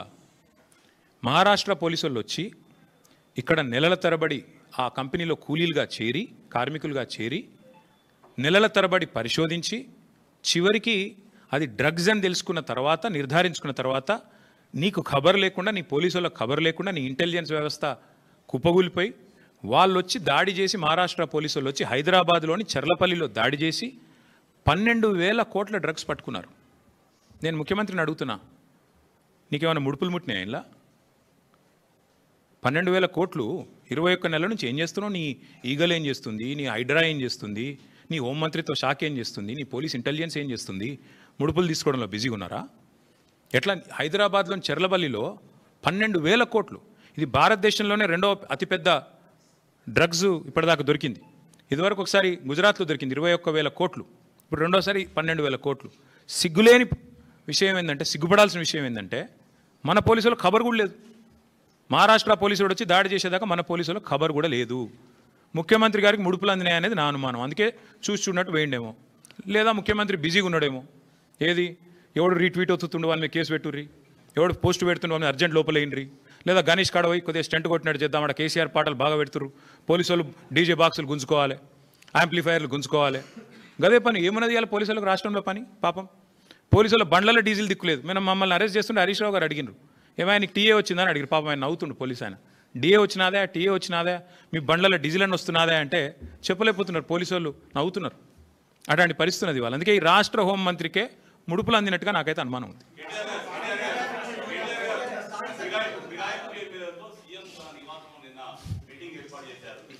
మీరు ఇన్ని బాంబులు ఒకేసారి ఆడితే ఎట్లా? అయితే బ్రదర్ సింపుల్, ఇందులో ఏం చర్చ చేయాల్సిన అంశం కూడా ఏం లేదు. వాస్తవం ఏంటంటే already the PCC president has turned approver. PCC president తన నేర ఆరోపణను అభియోగాన్ని ఒప్పుకున్నాడు ఆల్రెడీ బహిరంగంగా. ఓ టీవీ చర్చలో పీసీసీ ప్రెసిడెంట్ గారిని అడిగినారు, ఏమండి ఎమ్మెల్యేలు చేరినారు అంటే, అవును చేరినారు మా కాంగ్రెస్ పార్టీలో అని చెప్పిండు. ఇక నేరాంగీకారం జరిగిన తర్వాత విచారణ ఎందుకు, ఇంకా చేసేదేముంది? PCC president has turned approver. One of the MLAs also he's turned approver. Kadiyam Srihari చెప్పిండు ఓపెన్గా, నేను కాంగ్రెస్ పార్టీలో చేరినా. మొన్ననే చెప్పిండు. తెచ్చుకోండి, బైట్స్ ఉన్నాయి కదా. స్పష్టంగా అప్రూవర్గా మారిపోయిన తర్వాత పీసీసీ అధ్యక్షుడు, కాంగ్రెస్ పార్టీ అధ్యక్షుడు, ఇంకా విచారణ ఏముంది, ఇంకోటి ఏముంది చేనికే. అలా మళ్ళీ ముఖ్యమంత్రి గారు సమావేశం పెట్టుడు ఏముంది అసలు నాకు అర్థం కాదు. ఏం సందేశం ఇస్తున్నారు? తెల్లారులేస్తే కాన్స్టిట్యూషన్ బుక్ పట్టుకొని తిరుగుతారు. ఇక్కడ మీ పీసీసీ ప్రెసిడెంట్ అప్రూవర్ అయిపోయిండు, మీ ఫిరాయించిన ఎమ్మెల్యేలు అప్రూవర్లు అయిపోయినరు. కొత్తగా ఏముంది పరిశోధించి విచారించి సాధించేది? ఏం లేదు కదా. ఐ థింక్ ఇక విల్ స్టాప్ హియర్. ఇక మిగతా విషయాలు అందున్నాయి, మళ్ళీ మాట్లాడుకుందాం. కాకపోతే ఈ మూసీ కుంభకోణం దయచేసి అది చూడండి కొద్దిగా. మీరు రేపు రాస్తారో రాయరో మరి ఎవరేందో కూడా ప్రజలు చూస్తారు. ఎవరు రాస్తారో ఎవరు రాయరో కూడా ప్రజలు చూస్తారు. ఎవరికి ఏం ఒత్తిళ్ళు ఉన్నాయో, ఏ సంస్థలకు అడ్వర్టైజ్మెంట్ల వల్ల మీరు పడుతున్న ఇబ్బందులు ఏంది, ఎవరికి తొత్తులుగా ఉన్నారు, ఇవన్నీ కూడా తెలుస్తాయి ప్రజలకు. రాష్ట్రాల సంగతి, రాయనుల సంగతి కూడా ప్రజలు ఆలోచించాలని నేను కోరుతా ఉన్నాను. ఎందుకంటే ఇంత వివరంగా చెప్పినాక ఇన్వెస్టిగేటివ్ జర్నలిస్టులు, మా సోదరులు రాస్తారా రాయరా, మీ యాజమాన్యాలు ఒప్పుకుంటాయా ఒప్పుకోకపోవా, మీరు రాసిన ఇవన్నీ కూడా ప్రజలు గమనిస్తారు. ఎవరు ఎటువైపు ఉన్నారో కూడా ప్రజలు చూస్తారు. Thank you. మేము తెలంగాణను సస్యశ్యామలం చేసిన, తెలంగాణ బీళ్లకు గోదావరి నీళ్లను మళ్ళిచ్చిన ఒక బృహత్తరమైన ప్రాజెక్టు కాళేశ్వరం ప్రాజెక్టు. ఆ ప్రాజెక్టు మీద కాంగ్రెస్ పార్టీ ఎలక్షన్లకు 3-4 ఏళ్ళ ముందు నుంచే భయంకరంగా విషం జిమ్ముతూ మొదటి రోజు నుంచి ఈ ప్రాజెక్టును బద్నాం చేయాలన్న ప్రయత్నం ఎంత గట్టిగా చేసిందో, ఎట్లా ప్రజల మనసుల్లో లేని అనుమానాలను చొప్పించి అడ్డమైన ఆరోపణలు చేసి ఇష్టం వచ్చినట్టు నోటికి ఎంత వస్తే అంత మాట్లాడి, మళ్ళీ ప్రభుత్వం వచ్చిన తర్వాత కూడా అదే ట్రెండు, అదే వరుస తప్ప ఇంకోటి లేనేలేదు. తెలంగాణకు వరప్రధాని లాంటి కాళేశ్వరం ప్రాజెక్టు మీద చివరికి కక్షగట్టి తెల్లారు లేస్తే రాహుల్ గాంధీ గారు దుమ్మెత్తిపోస్తూ ఉంటారు. బీజేపీ జేబు సంస్థ సిబిఐ, బీజేపీ జేబు సంస్థ ఐటీ అంటూ తెల్లారు లేస్తే కాంగ్రెస్ ప్రభుత్వం, కాంగ్రెస్ పార్టీ జాతీయ నాయకత్వం జాతీయ స్థాయిలో సిబిఐ అంటేనే అది జేబు సంస్థ బీజేపీకి అని చెప్పి దుమ్మెత్తిపోస్తూ ఉంటారు. కాళేశ్వరం ప్రాజెక్టు మీద ఈ ముఖ్యమంత్రి గారికి ఎంత కక్ష అంటే, చివరికి ఏ సిబిఐనైతే రాహుల్ గాంధీ గారు అనునిత్యం తప్పుబడుతూ ద్వేషిస్తూ ఇది బీజేపీ జేబు సంస్థ అని మాట్లాడతారో, చివరికి ఆ కాళేశ్వరం ప్రాజెక్టు మీద ఇక్కడ ఏమీ లేదు, కొండను దవి ఎలక కూడా పట్టలేదు కాబట్టి 22 నెలలు మరి టైంపాస్ చేసి కోట్ల రూపాయలు తగలబెట్టి కాళేశ్వరం కమిషన్ అని పెట్టి పీసీ ఘోష్ గారి కమిషన్ వేసి కొండను దవ్వి ఎలుకను కూడా పట్టలేని పరిస్థితుల్లో కొత్తగా మళ్ళీ సిబిఐ కప్పచెప్తున్నా అని ఒక కొత్తగా నాటకానికి తెరదీసినారు. నేను ఇవాళ ముఖ్యమంత్రి గారిని అడుగుతా ఉన్నా, రాష్ట్ర వ్యాప్తంగా ఇవాళ ప్రజలకి మీరు ప్రజల సొమ్ముతో ప్రతి పత్రికలో ఇవాళ అడ్వర్టైజ్మెంట్లు, ఫుల్ పేజ్ అడ్వర్టైజ్మెంట్లు ఇచ్చినారు. ఏమని? మల్లన్న సాగర్ నుంచి నీళ్లు తీసుకొచ్చి మూసీకి అనుసంధానం చేసే ప్రాజెక్టుకు, బృహత్ ప్రాజెక్టుకు ముఖ్యమంత్రి గారు ఇవాళ శంకుస్థాపన చేస్తున్నారు అని చెప్పి మరి ఫుల్ పేజ్ ప్రకటనలు ఇచ్చినారు. ఈ ముఖ్యమంత్రి గారికి కానీ కాంగ్రెస్ ప్రభుత్వానికి కానీ కనీస సిగ్గుందా అని నేను అడుగుతా ఉన్నా. కనీస మాత్రం ఇంగితం ఉందా? కనీస మాత్రం సోయి ఉందా మీకు? సరిగ్గా వారం కిందట, ఇదే సోమవారం నాడు, వారం రోజుల కిందట కాళేశ్వరం ప్రాజెక్టు మీద కక్షగట్టి సిబిఐ ఎంక్వైరీ అని పెట్టినారు. మరి ఈరోజు ఈ సోమవారం రోజు కేసీఆర్ గారు కట్టిన అదే కాళేశ్వరం ప్రాజెక్టు మీద ఆధారపడ్డ మూసీ జలాల అనుసంధానం అని పెట్టి ఇవాళ శంకుస్థాపన చేస్తూ ఉన్నారు. ఇక్కడ విచిత్రం ఏంటంటే, కాకపోతే ఎవరైనా మనిషి జ్ఞానం ఉన్నవాడైతే తల దగ్గర శంకుస్థాపన చేస్తారు. తల దగ్గర చేస్తారు. ఎక్కడైతే నీళ్లు ఉన్నాయో, ఎక్కడి నుంచి అయితే నీళ్లు తేవాలనుకుంటున్నారో అక్కడ శంకుస్థాపన చేస్తారు. కేవలం తలా తోక లేని వాళ్ళే తోక దగ్గర చేస్తారు. ఎందుకంటే బాధ ఏముంది ఈయనకి? మల్లన్న సాగర్ దగ్గర పోయి శంకుస్థాపన చేస్తే ఏం చెప్పాలా? ఎదురుగా కళ్ళు దొబ్బినాయా, నీకు కనబడతలేవా, అవి కాళేశ్వరం నీళ్లు కాదా అని ప్రజలు అడుగుతారు, రైతులు అడుగుతారు. ఇవి కాళేశ్వరంలో వచ్చిన నీళ్లు కావా అని సోయినవాడు ఎవడైనా అడుగుతాడు, మీడియా అడుగుతుంది, అందరూ అడుగుతారు. సమాధానం చెప్పలేరు. ఎందుకంటే కాళేశ్వరం కొట్టుకపోయింది, కాళేశ్వరం ఇదైంది అదైంది అని దిక్కుమాలిన మాటలు మాట్లాడిందే మీరు. కాబట్టి ఏం చేయాలా? తలా తోక లేని సన్నాసులు చేసే పని ఏదైతే చేయాలో తోక దగ్గర చేస్తున్నాడు ప్రారంభోత్సవం. తల దగ్గర చేయకుండా, మల్లన్న సాగర్ దగ్గర కాకుండా తోక దగ్గర అంటే గండిపేట దగ్గర చేసే ప్రయత్నం చేస్తూ ఉన్నారు. ఎందుకు? మీ అబద్ధాలను కప్పిపుచ్చుకోవడానికి. మీరు ఇన్ని రోజులు వాగిన వాగుడంతా చెత్తవాగుడు అని ప్రజలకు తెలుస్తుంది. కాబట్టి ఇవాళ మీరు ఎన్ని దిక్కుమాలిన మాటలు మాట్లాడినా చివరికి మళ్ళీ కాళేశ్వరమే మీకు దిక్కయింది. కాబట్టి ఇవాళ మొహం చెల్లక, మల్లన్న సాగర్ దగ్గర శంకుస్థాపన చేయడానికి మొహం చెల్లక ఈ ముఖ్యమంత్రి గారు, ఈ ప్రభుత్వం 1,00,000 కోట్ల అవినీతి, కూలిపోయింది, కాళేశ్వరం కూలేశ్వరం అయిపోయింది అని మాట్లాడిన మాటలు ఏవైతున్నాయో వాటి నుంచి తప్పించుకోవడానికే ఈరోజు గండిపేట దగ్గర ఒక డ్రామా చేస్తూ ఉన్నారు. అంటే ఒకటి చెప్పకనే చెప్పినట్టు మాత్రం ఈ ప్రభుత్వం అయ్యింది. ఎన్ని రోజులు కాళేశ్వరం కూలేశ్వరం అయిపోయిందని వాగిన నోళ్ళే ఇవాళ అదే కాళేశ్వరం నీళ్లు తీసుకొచ్చి హైదరాబాద్ ప్రజలకు మేము గోదావరి నీళ్ళు అందిస్తామని చెప్తున్నారు. అంటే ముఖ్యమంత్రి కానీ ఈ ప్రభుత్వం కానీ చెప్పకనే చెప్పినట్టు అయ్యింది. కాళేశ్వరం మరి తెలంగాణకు కల్పతరువు, తెలంగాణకు కామధేనువు అని మొదటి నుంచి మేమేదైతే చెప్తున్నామో అది అక్షర సత్యం అని కాంగ్రెస్ ప్రభుత్వమే ఇలా ఒప్పుకున్నట్టు అయింది. అట్లాగే ఒక నెల రోజుల కింద అనుకుంటా మా భువనగిరి యాదాద్రి జిల్లా గంధమల్ల రిజర్వాయర్ కూడా ముఖ్యమంత్రి గారు శంకుస్థాపన చేసి భారీ సినిమా డైలాగులు కొట్టినారు. అక్కడ కూడా నేను పూర్తి చేస్తాను అని. ఎక్కడికి వస్తున్నాయి? ఎక్కడి నుంచి వస్తున్నాయి గంధమల్లకు నీళ్లు? అదే కాళేశ్వరంలో అంతర్భాగమైన కొండపోచమ్మ సాగర్ నుంచే కదా దానికి కూడా నీళ్ళు వచ్చేది. ఇవాళ మల్లన్న సాగర్ నుంచి గండిపేటకు నీళ్లు తరలించి శంకుస్థాపనలు, ఆ రోజు కొండపోచమ్మ సాగర్ నుంచి గంధమల్లకు నీళ్లు తరలించడానికి శంకుస్థాపనలు, మరొక వైపు ఏమో కాళేశ్వరం మీద శాపనార్థాలు. ఇంతకంటే అరాచకమైన, ఇంతకంటే సిగ్గుమాలిన ప్రభుత్వం ఈ దేశంలో ఉన్నదా అని అనక తప్పడం లేదు. ముఖ్యమంత్రి గారి వైఖరి చూస్తూ ఉంటే కాళేశ్వరం నీళ్లు వాడుకుంటూ, కాళేశ్వరం ప్రాజెక్టును పూర్తి స్థాయిలో వినియోగించుకుంటూ, దానివల్ల కీర్తి కోసం ప్రయత్నం చేస్తూనే మరొక వైపు కాళేశ్వరాన్ని బద్నాం చేసే ప్రయత్నం చూస్తుంటే తల్లిపాలు దాగి రొమ్ము గుద్దడం అనే సామెత కూడా గుర్తొస్తూ ఉన్నది. నిజంగా చెప్పాలి అంటే ఇవాళ మీరు శంకుస్థాపన చేయాల్సి వస్తే మల్లన్న సాగర్ దగ్గర చేయాలి, లేదా కొండపోచమ్మ సాగర్ దగ్గర చేయాలి. కానీ గండిపేట దగ్గర చేస్తూ ఉన్నారు. గుండెకాయను వదిలిపెట్టి గండిపేట దగ్గర మీరు చేస్తున్నారంటేనే మీరు ఎంత ఇబ్బంది పడుతున్నారో ఈ విషయంలో ప్రజలకు కూడా అర్థమవుతుందని చెప్పి నేను అనుకుంటా ఉన్నా. కొందరిని కొంతకాలం మోసం చేయొచ్చు, కానీ అందరినీ ఎల్లకాలం మోసం చేయలేం. ఇప్పటికైనా రేవంత్ రెడ్డి గారు, కాంగ్రెస్ పార్టీ ఈ విషయం గమనిస్తే మంచిది. అట్లాగే ఇంకొక మాట కూడా నేను చెప్తా ఉన్నా. ఇవాళ ముఖ్యమంత్రి గారు సమాధానం చెప్పాలి కొన్ని విషయాలు. ఇవాళ మీరు తెస్తున్నది కాళేశ్వరం నీళ్ళ కాదా? ఇవాళ మీరు తీసుకొస్తున్నది ఇక్కడ గండిపేటకి కాళేశ్వరం జలాలా కాదా? స్పష్టంగా చెప్పాలి. ప్రతిపక్షంలో ఉన్నప్పటి నుంచి ఈరోజు దాకా కాళేశ్వరాన్ని విఫల ప్రాజెక్టుగా చిత్రీకరించే ప్రయత్నం చేసినందుకు, చేసి కూడా ఫెయిల్ అయినందుకు, దాని మీద కమిషన్లు వేసి కూడా అట్టర్ ఫ్లాప్ అయినందుకు, మళ్ళీ ఇవాళ సిబిఐ ఎంక్వైరీ పేరిట మోసం చేయబోతున్నందుకు ముందుగా ముఖ్యమంత్రి గారు ఈ రాష్ట్ర ప్రజలకు క్షమాపణ చెప్పాలని చెప్పి మేము డిమాండ్ చేస్తూ ఉన్నాం. ఎందుకంటే ఎంత అరాచకమైన, ఎంత నికృష్టమైన బుద్ధి ఉన్నవాడైనా సరే ఇంత దిగజారుడు పని చేయరు. సొంత రాష్ట్రాన్ని తులనాడే పని, ప్రజల సొమ్ముతో కట్టిన ప్రాజెక్టును విఫల ప్రాజెక్టుగా చిత్రీకరించే పని చేయరు. కానీ ముఖ్యమంత్రి గారు ఆ ప్రయత్నం చేస్తూ ఉన్నారు.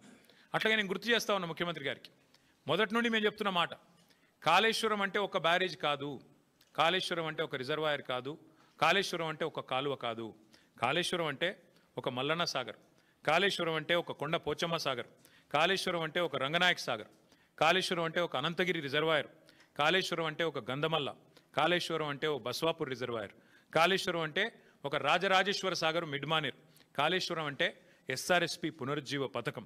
మొత్తంగా కాళేశ్వరం అంటే 3 బ్యారేజీలు, 15 రిజర్వాయర్లు, 19 సబ్స్టేషన్లు, 21 పంపింగ్ స్టేషన్లు, 203 కిలోమీటర్ల సొరంగ మార్గాలు, అట్లాగే 1531 కిలోమీటర్ల గ్రావిటీ కాలువలు, 98 కిలోమీటర్ల ప్రెషర్ మెయిన్స్. కాళేశ్వరం అంటే 141 టీఎంసీల స్టోరేజ్ కెపాసిటీ, 530 మీటర్లకి నీళ్ల ఎత్తిపోతల పథకం, multi stage lift irrigation project, ప్రపంచంలోనే అతిపెద్ద లిఫ్ట్ ఇరిగేషన్ ప్రాజెక్ట్ కాళేశ్వరం. ఇది వాస్తవం. కాళేశ్వరం ద్వారా ఇప్పటిదాకా ఒకటి కాదు రెండు కాదు ఏకంగా 240 టీఎంసీల నీటి వినియోగం జరిగింది. ఇది అక్షర సత్యం. దానివల్ల 20 లక్షల ఎకరాలకి మనం ఏం చెప్పడం కాదు. శాసనసభలో అక్బరుద్దీన్ ఓవైసీ గారు అడిగినారు, మీరేమో కాళేశ్వరం ద్వారా ఒక్క ఎకరానికి నీళ్ళు రాలేదని చెప్తున్నారు, మరి మీరిచ్చిన పుస్తకంలోనే 20 లక్షల ఎకరాలకు నీళ్ళు ఇచ్చినట్టుగా ఉన్నది, ఏది నమ్మాలా? మీ ప్రభుత్వానికి కనీసం కుడి చేయికి ఎడం చేయికి సయోధ్య ఉన్నదా అని స్వయంగా ఇవాళ మీ మిత్రపక్షంగా వ్యవహారం చేస్తున్న అక్బరుద్దీన్ ఓవైసీ గారు కూడా అడిగే పరిస్థితి వచ్చింది అంటే మీరు అర్థం చేసుకోండి. అట్లాగే అక్బరుద్దీన్ ఓవైసీ గారు అడిగినారు మొన్న, కాళేశ్వరం ఏదో కొట్టుకుపోయిందని మీరు అంటున్నారు, కానీ అక్కడ 12 లక్షల క్యూసెక్కుల వరద వచ్చినా నిక్షేపంలాగా ఉన్నది కదా బ్యారేజీ, మీరు అన్నట్టుగా ఏం లేదు, మీరు చెప్పేది తప్పు అనే మాట కూడా అక్బరుద్దీన్ ఓవైసీ గారు అడిగినారు.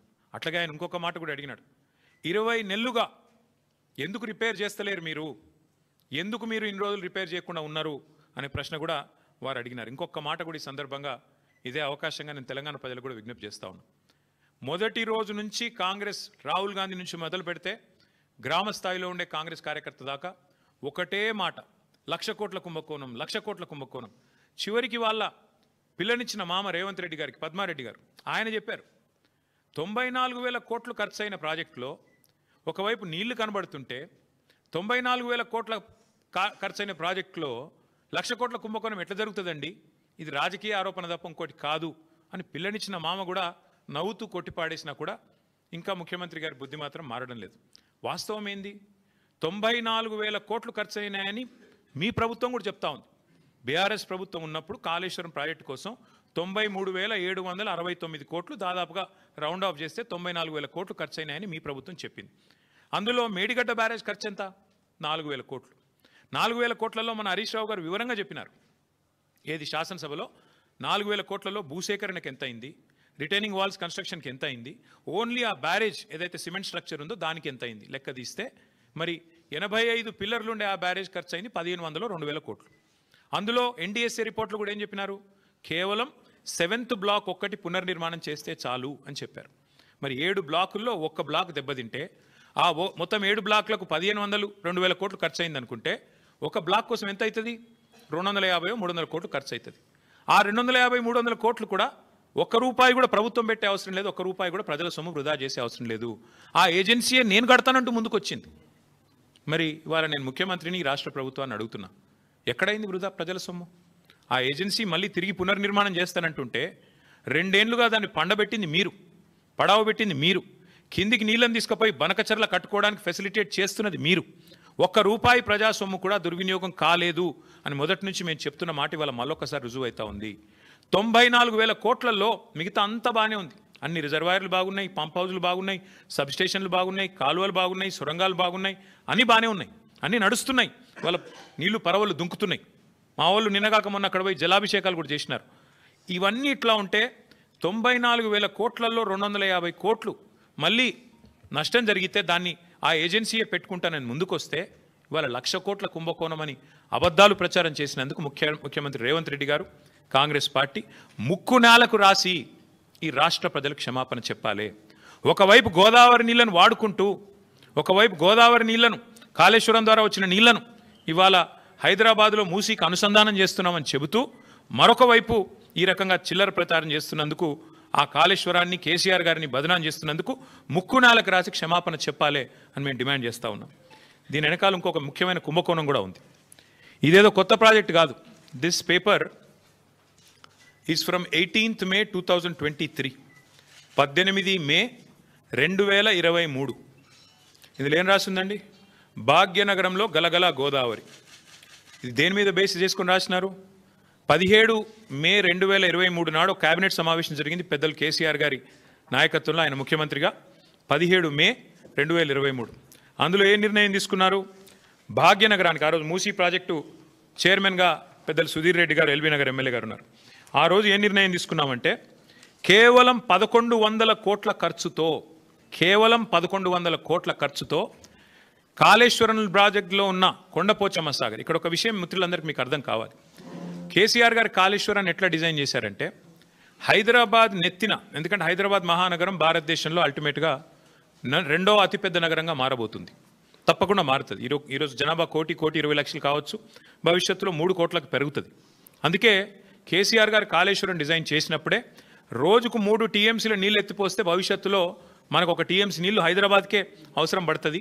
3 కోట్ల జనాభా పెరిగిన తర్వాత మళ్ళీ కొత్తగా నీళ్ల కోసం ఇవాళ చెన్నైలోనో లాటూరులోనో ఎట్లయితే రైళ్లలో ట్యాంకర్లు పెట్టి తెచ్చుకుంటున్నారో ఆ అవస్థ మన భవిష్యత్ తరాలకు ఉండొద్దన్న ఉద్దేశంతో చాలా ముందు చూపుతో 3 టీఎంసీల నీళ్లను మేడిగడ్డ నుంచి ఎత్తిపోసి ఇక్కడికి తీసుకొచ్చి మిడ్మానేర్ నుంచి ఆడికెళ్ళి పైకి తీసుకురావాలని ఒక ఆలోచన చేసినారు. అందులో భాగంగానే ఆనాటి మా ప్రభుత్వం తీసుకున్న నిర్ణయం ఏంటి అంటే కొండపోచమ్మ సాగర్ 618 మీటర్ల పైన ఉంటుంది సముద్ర మట్టానికి. మల్లన్న సాగర్ 560 మీటర్లు 557 మీటర్ల మీద ఉంటుంది. మన గండిపేట 540 మీటర్ల మీద ఉంటుంది. అంటే కొండపోచమ్మ నుంచి నీళ్ళు తీసుకుంటే 618 మీటర్లకు వెళ్ళి 540 మీటర్లకు తీసుకుంటే గ్రావిటీ ద్వారానే నీళ్ళు తెచ్చుకోవచ్చు పూర్తి స్థాయిలో.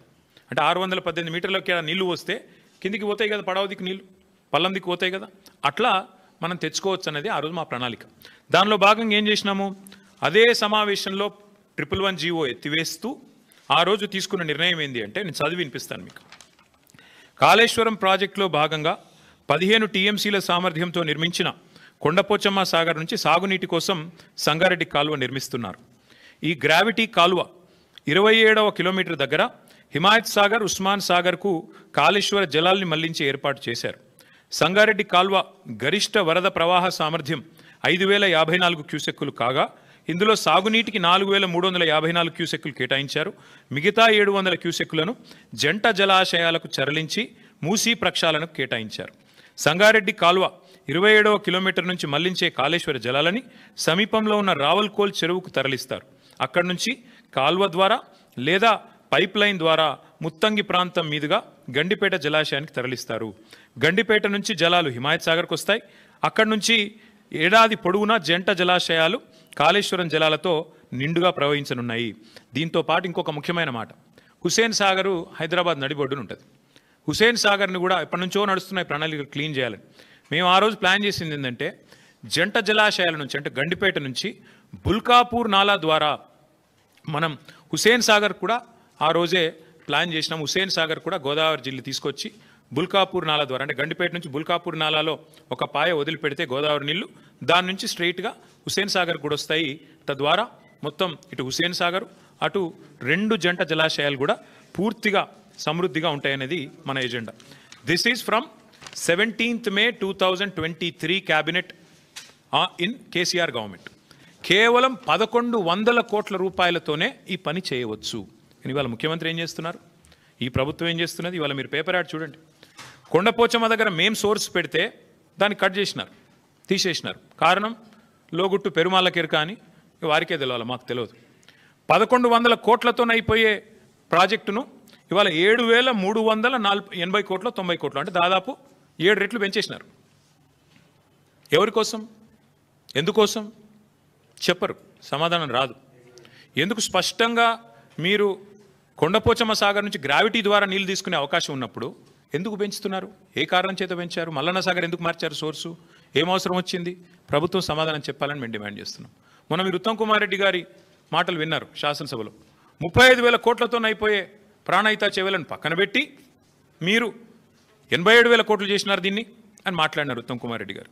నేను అడుగుతా ఉన్నా ఈ ప్రభుత్వాన్ని, అసలు మీకు సోయి ఉందా, అవగాహన ఉందా నేను అడుగుతా ఉన్నా. ఎందుకంటే మనందరికీ తెలుసు కాళేశ్వరం ప్రాజెక్టులో ఏమేమి పెట్టినాము. కాళేశ్వరం ప్రాజెక్టులో మీరు ప్రాణహితాలో ఎన్నడూ కూడా స్టోరేజ్ పెట్టలేదు. 14 టీఎంసీల స్టోరేజ్ పెట్టినారు మీరు. అదే మేము 141 టీఎంసీల సామర్థ్యంతో 15 రిజర్వాయర్లు నిర్మాణం చేశాం. దానివల్ల సహజంగా ఖర్చు పెరగదా, రిజర్వాయర్లు కట్టాలా, ల్యాండ్ ఎక్విజిషన్ చేయాలా, పెరుగుతుంది. ఇంకోటి మీరు ప్రాణహిత చేవెళ్ళ డిజైన్ చేసింది 2006-07లో, మేము మొదలుపెట్టింది 15-16లో. మరి అప్పటికి ఇప్పటికి 8 ఏళ్ల తర్వాత స్టీల్ ఖర్చు పెరుగుతుంది, సిమెంట్ ఖర్చు పెరుగుతుంది, అన్ని ఖర్చులు పెరుగుతాయి కదా. రిజర్వాయర్ల సామర్థ్యం పెరిగింది, జిఎస్టీ వచ్చింది, ఇంకా చాలా వచ్చినాయి. వాటన్నిటి తర్వాత అది పెరిగితేనేమో ఇది 2 రెట్లు 2.5 రెట్లు పెరిగితే అదేదో ఘోరం జరిగిపోయింది, అదేదో పెద్ద స్కామ్ అన్నారు. ఇవాళ నేను అడుగుతున్నా 7 రెట్లు ఎట్లా పెరిగింది కాస్టు? 1100 కోట్ల ప్రాజెక్టు 7,400 కోట్ల ప్రాజెక్టు ఎట్లా అయింది? ఇది స్కామ్ కాదా? నేను ఇవాళ స్పష్టంగా చెప్తున్నా, మీడియా మిత్రులు దయచేసి మీరు పరిశోధించండి. వాస్తవం ఏంటి అంటే 150,000 కోట్ల మూసి బ్యూటిఫికేషన్ అని చెప్పి ముఖ్యమంత్రి గారు ప్రకటించగానే మేము అడ్డుపడ్డాం, హైదరాబాద్ ప్రజలు అడ్డుపడ్డారు, నిలదీసినారు.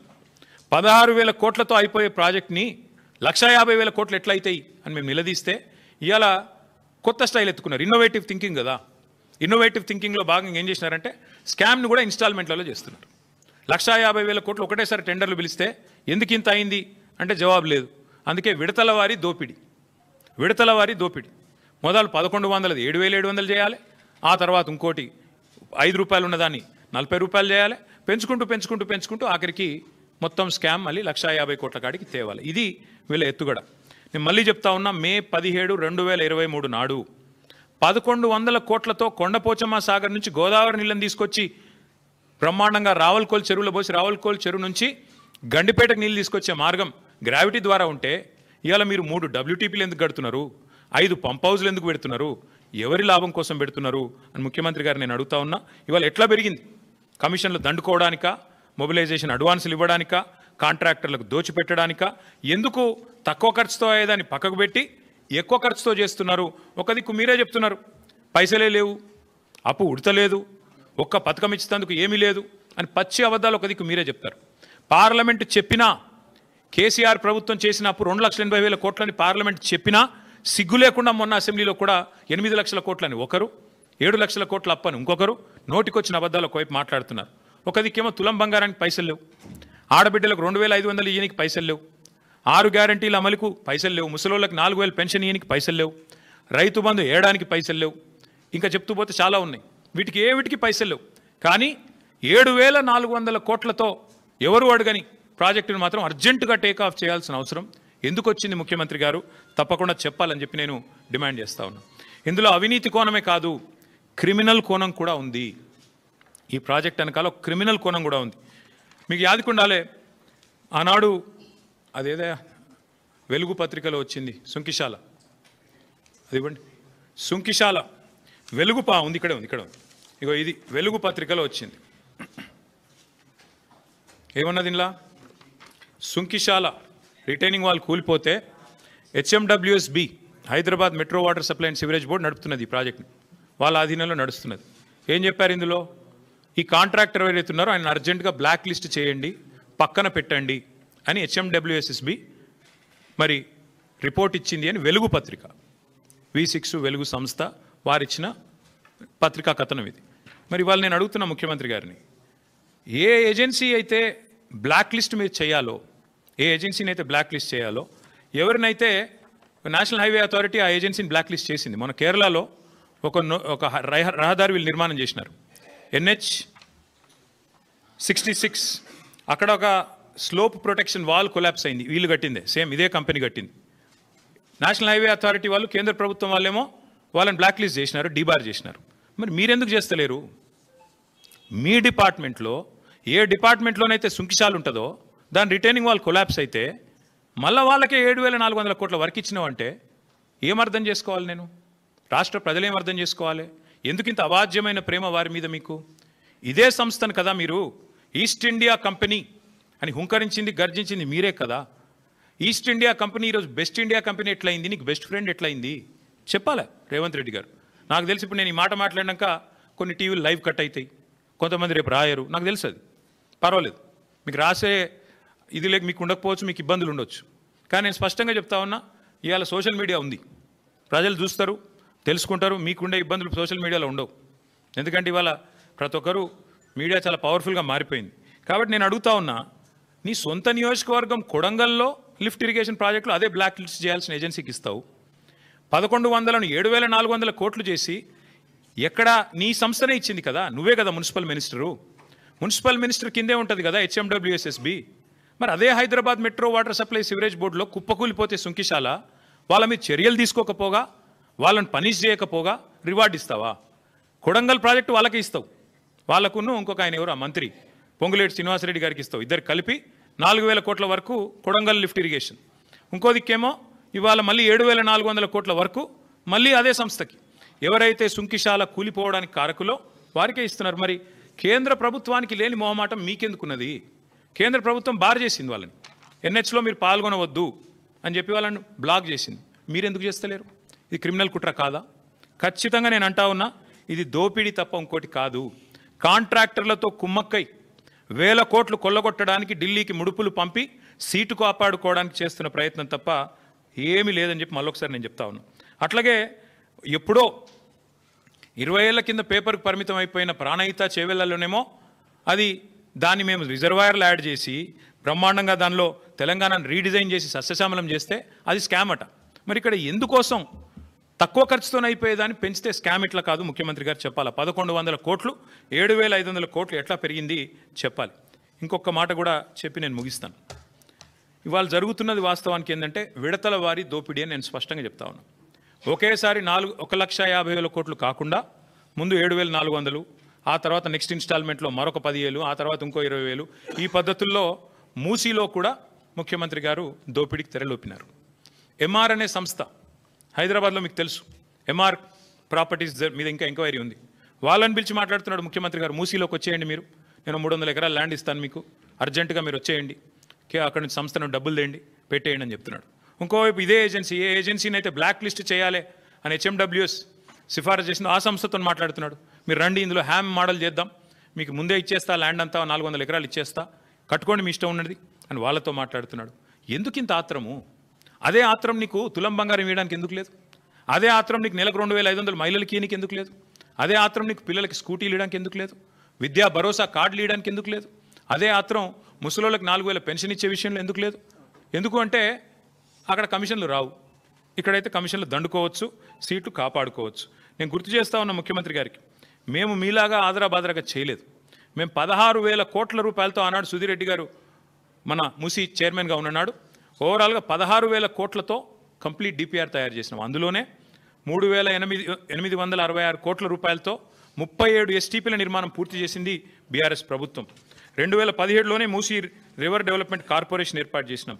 కాళేశ్వరం జలాలతో ఆనాడే గోదావరి మూసీ నదిల అనుసంధానానికి 17 మే 2023లోనే మేము బ్రహ్మాండంగా పరిపాలన అనుమతులు కూడా ఇచ్చినాం, క్యాబినెట్ అనుమతులు కూడా ఇచ్చినాం.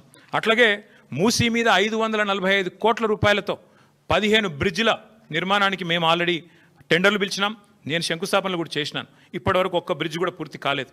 మీరు రిబ్బన్లు కట్ చేస్తూ తిరగొచ్చు, ఇవాళ మేము కట్టిన ఇంటర్చేంజ్కి రిబ్బన్ కట్ చేయొచ్చు, ఫలక్నుమా ఆరోబి మీరు కట్ చేయొచ్చు, అట్లాగే మేము కట్టిన రిజర్వాయర్లకు ఇవాళ మీరు పోయి డైలాగులు కొట్టొచ్చు, మేము తెచ్చిన పరిశ్రమకు నిన్నగాక మొన్న పాలమూరులో పోయి 4 సినిమా డైలాగులు కొట్టొచ్చు. కానీ వాస్తవాలు వాస్తవాలుగానే ఉంటాయి. మీరు ఒక్క పరిశ్రమ తేలేదు, ఒక్క ప్రాజెక్టు కట్టలేదు, పైపెచ్చు మూసీ పేరిట మళ్ళొక్కసారి లూటీకి తెరదీస్తున్నారు. అందుకే ముఖ్యమంత్రి గారిని నేను అడిగేది, చిత్తశుద్ధితో పనిచేయండి. 16,000 కోట్లతో అయిపోయే మొత్తం ప్రాజెక్టుకి ఎందుకు ఈ అడ్డగోలు కార్యక్రమాలు చేస్తున్నారు? ఎందుకు ప్రజల్ని ఇబ్బంది పెట్టే ప్రయత్నం చేస్తున్నారు? ఆ రోజు సుధీర్ రెడ్డి గారు చైర్మన్గా ఉన్నప్పుడు ఎస్టీపీలు 100% పూర్తి చేశాం 3,866 కోట్లతో.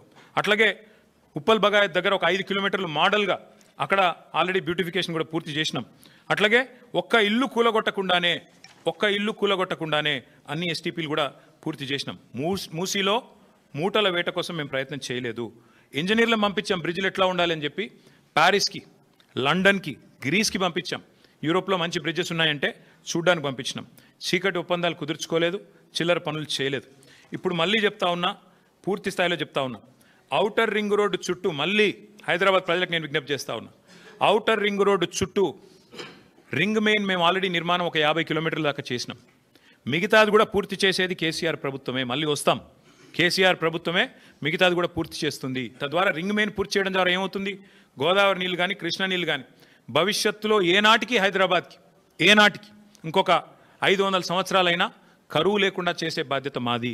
రోజు కాదు నల్లా నీళ్ళు, 24 గంటలు నల్లా నీళ్ళు ఇచ్చే బాధ్యత మాది. 1000% ఇది మా వాగ్దానం. మీకు వచ్చే ఎన్నికల్లో మా వాగ్దానం హైదరాబాద్ ప్రజలకి. ఈ ముఖ్యమంత్రి వల్ల కాదు అది, ఎందుకంటే ఆయన గోల్ అంతా ఎంతసేపు డబ్బులు ఎట్లా సంపాదించాలని. ముఖ్యమంత్రి గారు మొన్న బయటపడింది ఆయన మనసులోని మాట. ఒక టీవీ చర్చలో చెప్తున్నాడు, కేసీఆర్ తప్పుడు నిర్ణయం తీసుకున్నారు, 20,000 లీటర్ల వరకు ఫ్రీ వాటర్ ఏదైతే ఇస్తున్నాం హైదరాబాద్లో అది చాలా తప్పు నిర్ణయం అన్నాడు ముఖ్యమంత్రి గారు. నేను మీకు ఇవాళ చెప్తా ఉన్నా, జిహెచ్ఎంసీ ఎన్నికల తర్వాత కాంగ్రెస్ ప్రభుత్వం ఫ్రీ వాటర్ స్కీమ్ కూడా రద్దు చేస్తుంది, రాసి పెట్టుకోండి. ముఖ్యమంత్రి గారి మనసులో మాట బయటపడ్డది. ఇవాళ మేము సిన్సియర్గా ఏదైతే ప్రయత్నం చేశామో దాన్ని కొనసాగిస్తాం. మీరు ఏదైతే ఇవాళ లూటీకి పాల్పడుతున్నారో దాన్ని కూడా అడ్డుకుంటాం. ఎందుకంటే తప్పకుండా మేము బీజేపీని కూడా అడుగుతున్నాం. మేము అడిగినాము భారతీయ జనతా పార్టీ వాళ్ళని, ఇన్ని స్కాములు జరుగుతుంటే మీరు ఎందుకు మాట్లాడతలేరు అని అడిగినాం.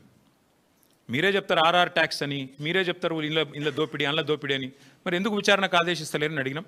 ఇక కారణాలు వాళ్ళే చెప్పాలి. ఒకటి మాత్రం పక్కా, ఇదివరకు ఎట్లయితే హైదరాబాద్ దాహార్తి తీర్చినామో మరి గోదావరి నీళ్ళని తీసుకొచ్చి భవిష్యత్తులో కూడా మళ్ళీ హైదరాబాద్కి న్యాయం చేసేది, రింగ్ మెయిన్ ప్రాజెక్టు పూర్తి చేసేది, అల్టిమేట్గా మూసీ ప్రాజెక్టు కూడా పూర్తి చేసేది కేసీఆర్ ప్రభుత్వమే. కానీ ఈరోజు జరుగుతున్న దోపిడీ విషయంలో, ఈరోజు జరుగుతున్న ఈ క్రిమినల్ కుంభకోణం విషయంలో రాష్ట్ర ప్రజలు కూడా ఆలోచించాలి. కాళేశ్వరాన్ని బద్నాం చేయాలి, అంచనాలు పెంచాలి, బ్లాక్ లిస్ట్ చేయాల్సిన ఏజెన్సీకి కాంట్రాక్ట్లు అప్పచెప్పాలి. ఎవరి కోసం ఇదంతా? రాష్ట్ర ప్రజలు కూడా ఆలోచించాలని చెప్పి కోరుతూ, తప్పకుండా అవసరమైతే మా పార్టీ తరఫున న్యాయ పోరాటానికి కూడా వెనుకాడం. ఎందుకంటే మా తెలంగాణ భవన్ ఇదివరకే జనతా గ్యారేజ్గా మారిపోయింది. మూసి మొత్తం బాధితులంతా మా కాడికే వచ్చి మొరబెట్టుకున్నారు. ఇప్పటికీ న్యాయ పోరాటం చేస్తూనే ఉన్నాం. భవిష్యత్తులో కూడా ఈ కుంభకోణం మీద కూడా తప్పకుండా మా పార్టీ తరఫున న్యాయ పోరాటం చేస్తామని చెప్పి కూడా మీ అందరికీ తెలియజేస్తూ, మీ అందరికీ thank you.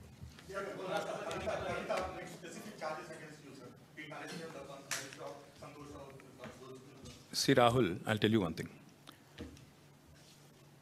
Whatever had to be discussed has been discussed in the party. Action has been taken. Once action has been taken, there is nothing further that I can add or comment.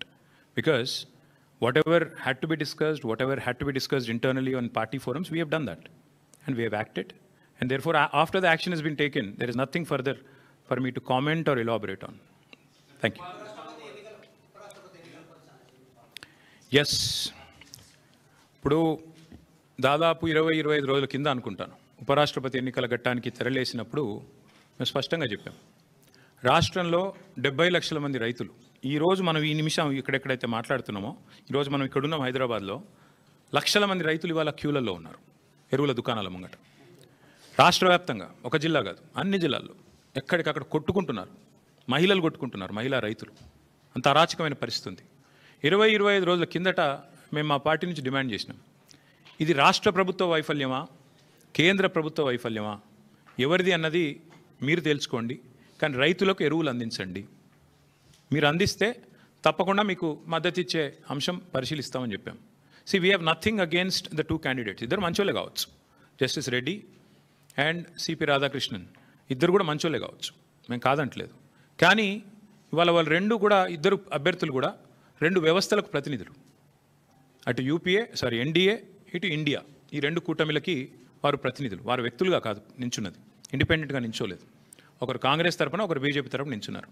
ఇటు కాంగ్రెసు, అటు BJP ఇద్దరూ కూడా ఈ రాష్ట్ర రైతులను వేధిస్తున్నారు, సతాయిస్తున్నారు, చావగొడుతున్నారు. వాళ్ళు ముష్టి యుద్ధాలకు తిరిగే ఒక అరాచక పరిస్థితి తెచ్చిపెట్టినారు. 20-25 రోజుల కింద మేము హెచ్చరించినా, అప్రమత్తం చేసినా ఇంతవరకు కేంద్ర ప్రభుత్వం స్పందించలేదు, రాష్ట్ర ప్రభుత్వం స్పందించలేదు. అందుకే 70 లక్షల మంది తెలంగాణ రైతన్నల తరపున మేము నిర్ణయం తీసుకున్నాం.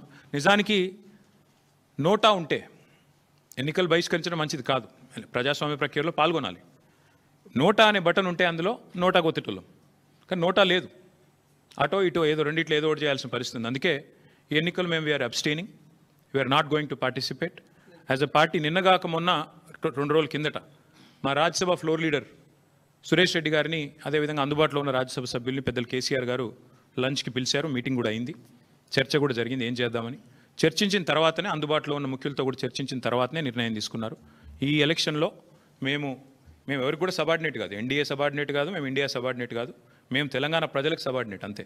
కాబట్టి తెలంగాణ ప్రజల పక్షాన వారి బాధను వ్యక్తం చేయడానికి ఇది ఒక వేదికగా వాడుకుంటున్నాం. తెలంగాణ రైతుల పక్షాన ఈ ఎన్నికల్లో మేము పాల్గొనబోట్లేదు. We are going to abstain.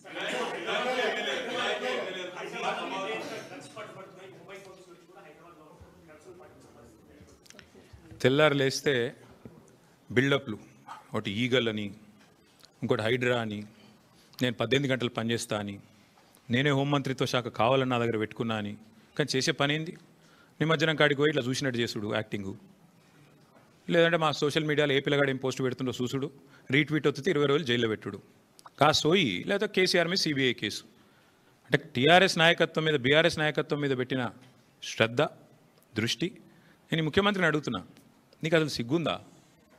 Maharashtra police వాళ్ళు వచ్చి ఇక్కడ నెలల తరబడి ఆ కంపెనీలో కూలీలుగా చేరి, కార్మికులుగా చేరి, నెలల తరబడి పరిశోధించి, చివరికి అది డ్రగ్స్ అని తెలుసుకున్న తర్వాత, నిర్ధారించుకున్న తర్వాత, నీకు ఖబర్ లేకుండా, నీ పోలీసు వాళ్ళకి ఖబర్ లేకుండా నీ ఇంటెలిజెన్స్ వ్యవస్థ కుప్పగూలిపోయి వాళ్ళు వచ్చి దాడి చేసి, మహారాష్ట్ర పోలీసు వాళ్ళు వచ్చి హైదరాబాద్లోని చర్లపల్లిలో దాడి చేసి 12,000 కోట్ల డ్రగ్స్ పట్టుకున్నారు. నేను ముఖ్యమంత్రిని అడుగుతున్నా, నీకేమైనా ముడుపులు ముట్టినాయి ఇలా? 12,000 కోట్లు 21 నెలల నుంచి ఏం చేస్తున్నావు? నీ ఈగల్ ఏం చేస్తుంది? నీ హైడ్రా ఏం చేస్తుంది? నీ హోంమంత్రిత్వ శాఖ ఏం చేస్తుంది? నీ పోలీస్ ఇంటెలిజెన్స్ ఏం చేస్తుంది? ముడుపులు తీసుకోవడంలో బిజీగా ఉన్నారా? ఎట్లా? హైదరాబాద్లోని చర్లపల్లిలో 12,000 కోట్లు. ఇది భారతదేశంలోనే రెండవ అతిపెద్ద డ్రగ్స్ ఇప్పటిదాకా దొరికింది. ఇదివరకు ఒకసారి గుజరాత్లో దొరికింది 21,000 కోట్లు, ఇప్పుడు రెండోసారి 12,000 కోట్లు. సిగ్గులేని విషయం ఏంటంటే, సిగ్గుపడాల్సిన విషయం ఏంటంటే, మన పోలీసులు ఖబర్ కూడా లేదు. మహారాష్ట్ర పోలీసులు వచ్చి దాడి చేసేదాకా మన పోలీసులకు ఖబర్ కూడా లేదు. ముఖ్యమంత్రి గారికి ముడుపులు అందినాయి అనేది నా అనుమానం. అందుకే చూసి చూడనట్టు వేయండేమో, లేదా ముఖ్యమంత్రి బిజీగా ఉన్నాడేమో. ఏది ఎవడు రీట్వీట్ అవుతుండు వాళ్ళ మీద కేసు పెట్టుర్రి, ఎవడు పోస్ట్ పెడుతుండే వాళ్ళని అర్జెంట్ లోపలేయండి, లేదా గణేష్ కాడ పోయి కొద్దిగా స్టెంట్ కొట్టినట్టు చేద్దాం, అక్కడ కేసీఆర్ పాటలు బాగా పెడుతురు, పోలీసు వాళ్ళు డీజే బాక్సులు గుంజుకోవాలి, యాంప్లిఫైర్లు గుంజుకోవాలి. గదే పని ఏమున్నది ఇవాళ పోలీసులకు రాష్ట్రంలో పని? పాపం పోలీసుల బండ్లలో డీజిల్ దిక్కులేదు. మేము మమ్మల్ని అరెస్ట్ చేస్తుంటే హరీష్ రావు గారు అడిగినారు, ఏమైనా నీకు టీఏ వచ్చిందని అడిగారు. పాపం ఆయన నవ్వుతుండు పోలీసు ఆయన. డిఏ వచ్చినాదా, టీఏ వచ్చినాదా, మీ బండ్లలో డీజిల్ అని వస్తున్నాదా అంటే చెప్పలేకపోతున్నారు. పోలీసు వాళ్ళు నవ్వుతున్నారు. అట్లాంటి పరిస్థితి అది వాళ్ళు. అందుకే ఈ రాష్ట్ర హోంమంత్రికే ముడుపులు అందినట్టుగా నాకైతే అనుమానం ఉంది.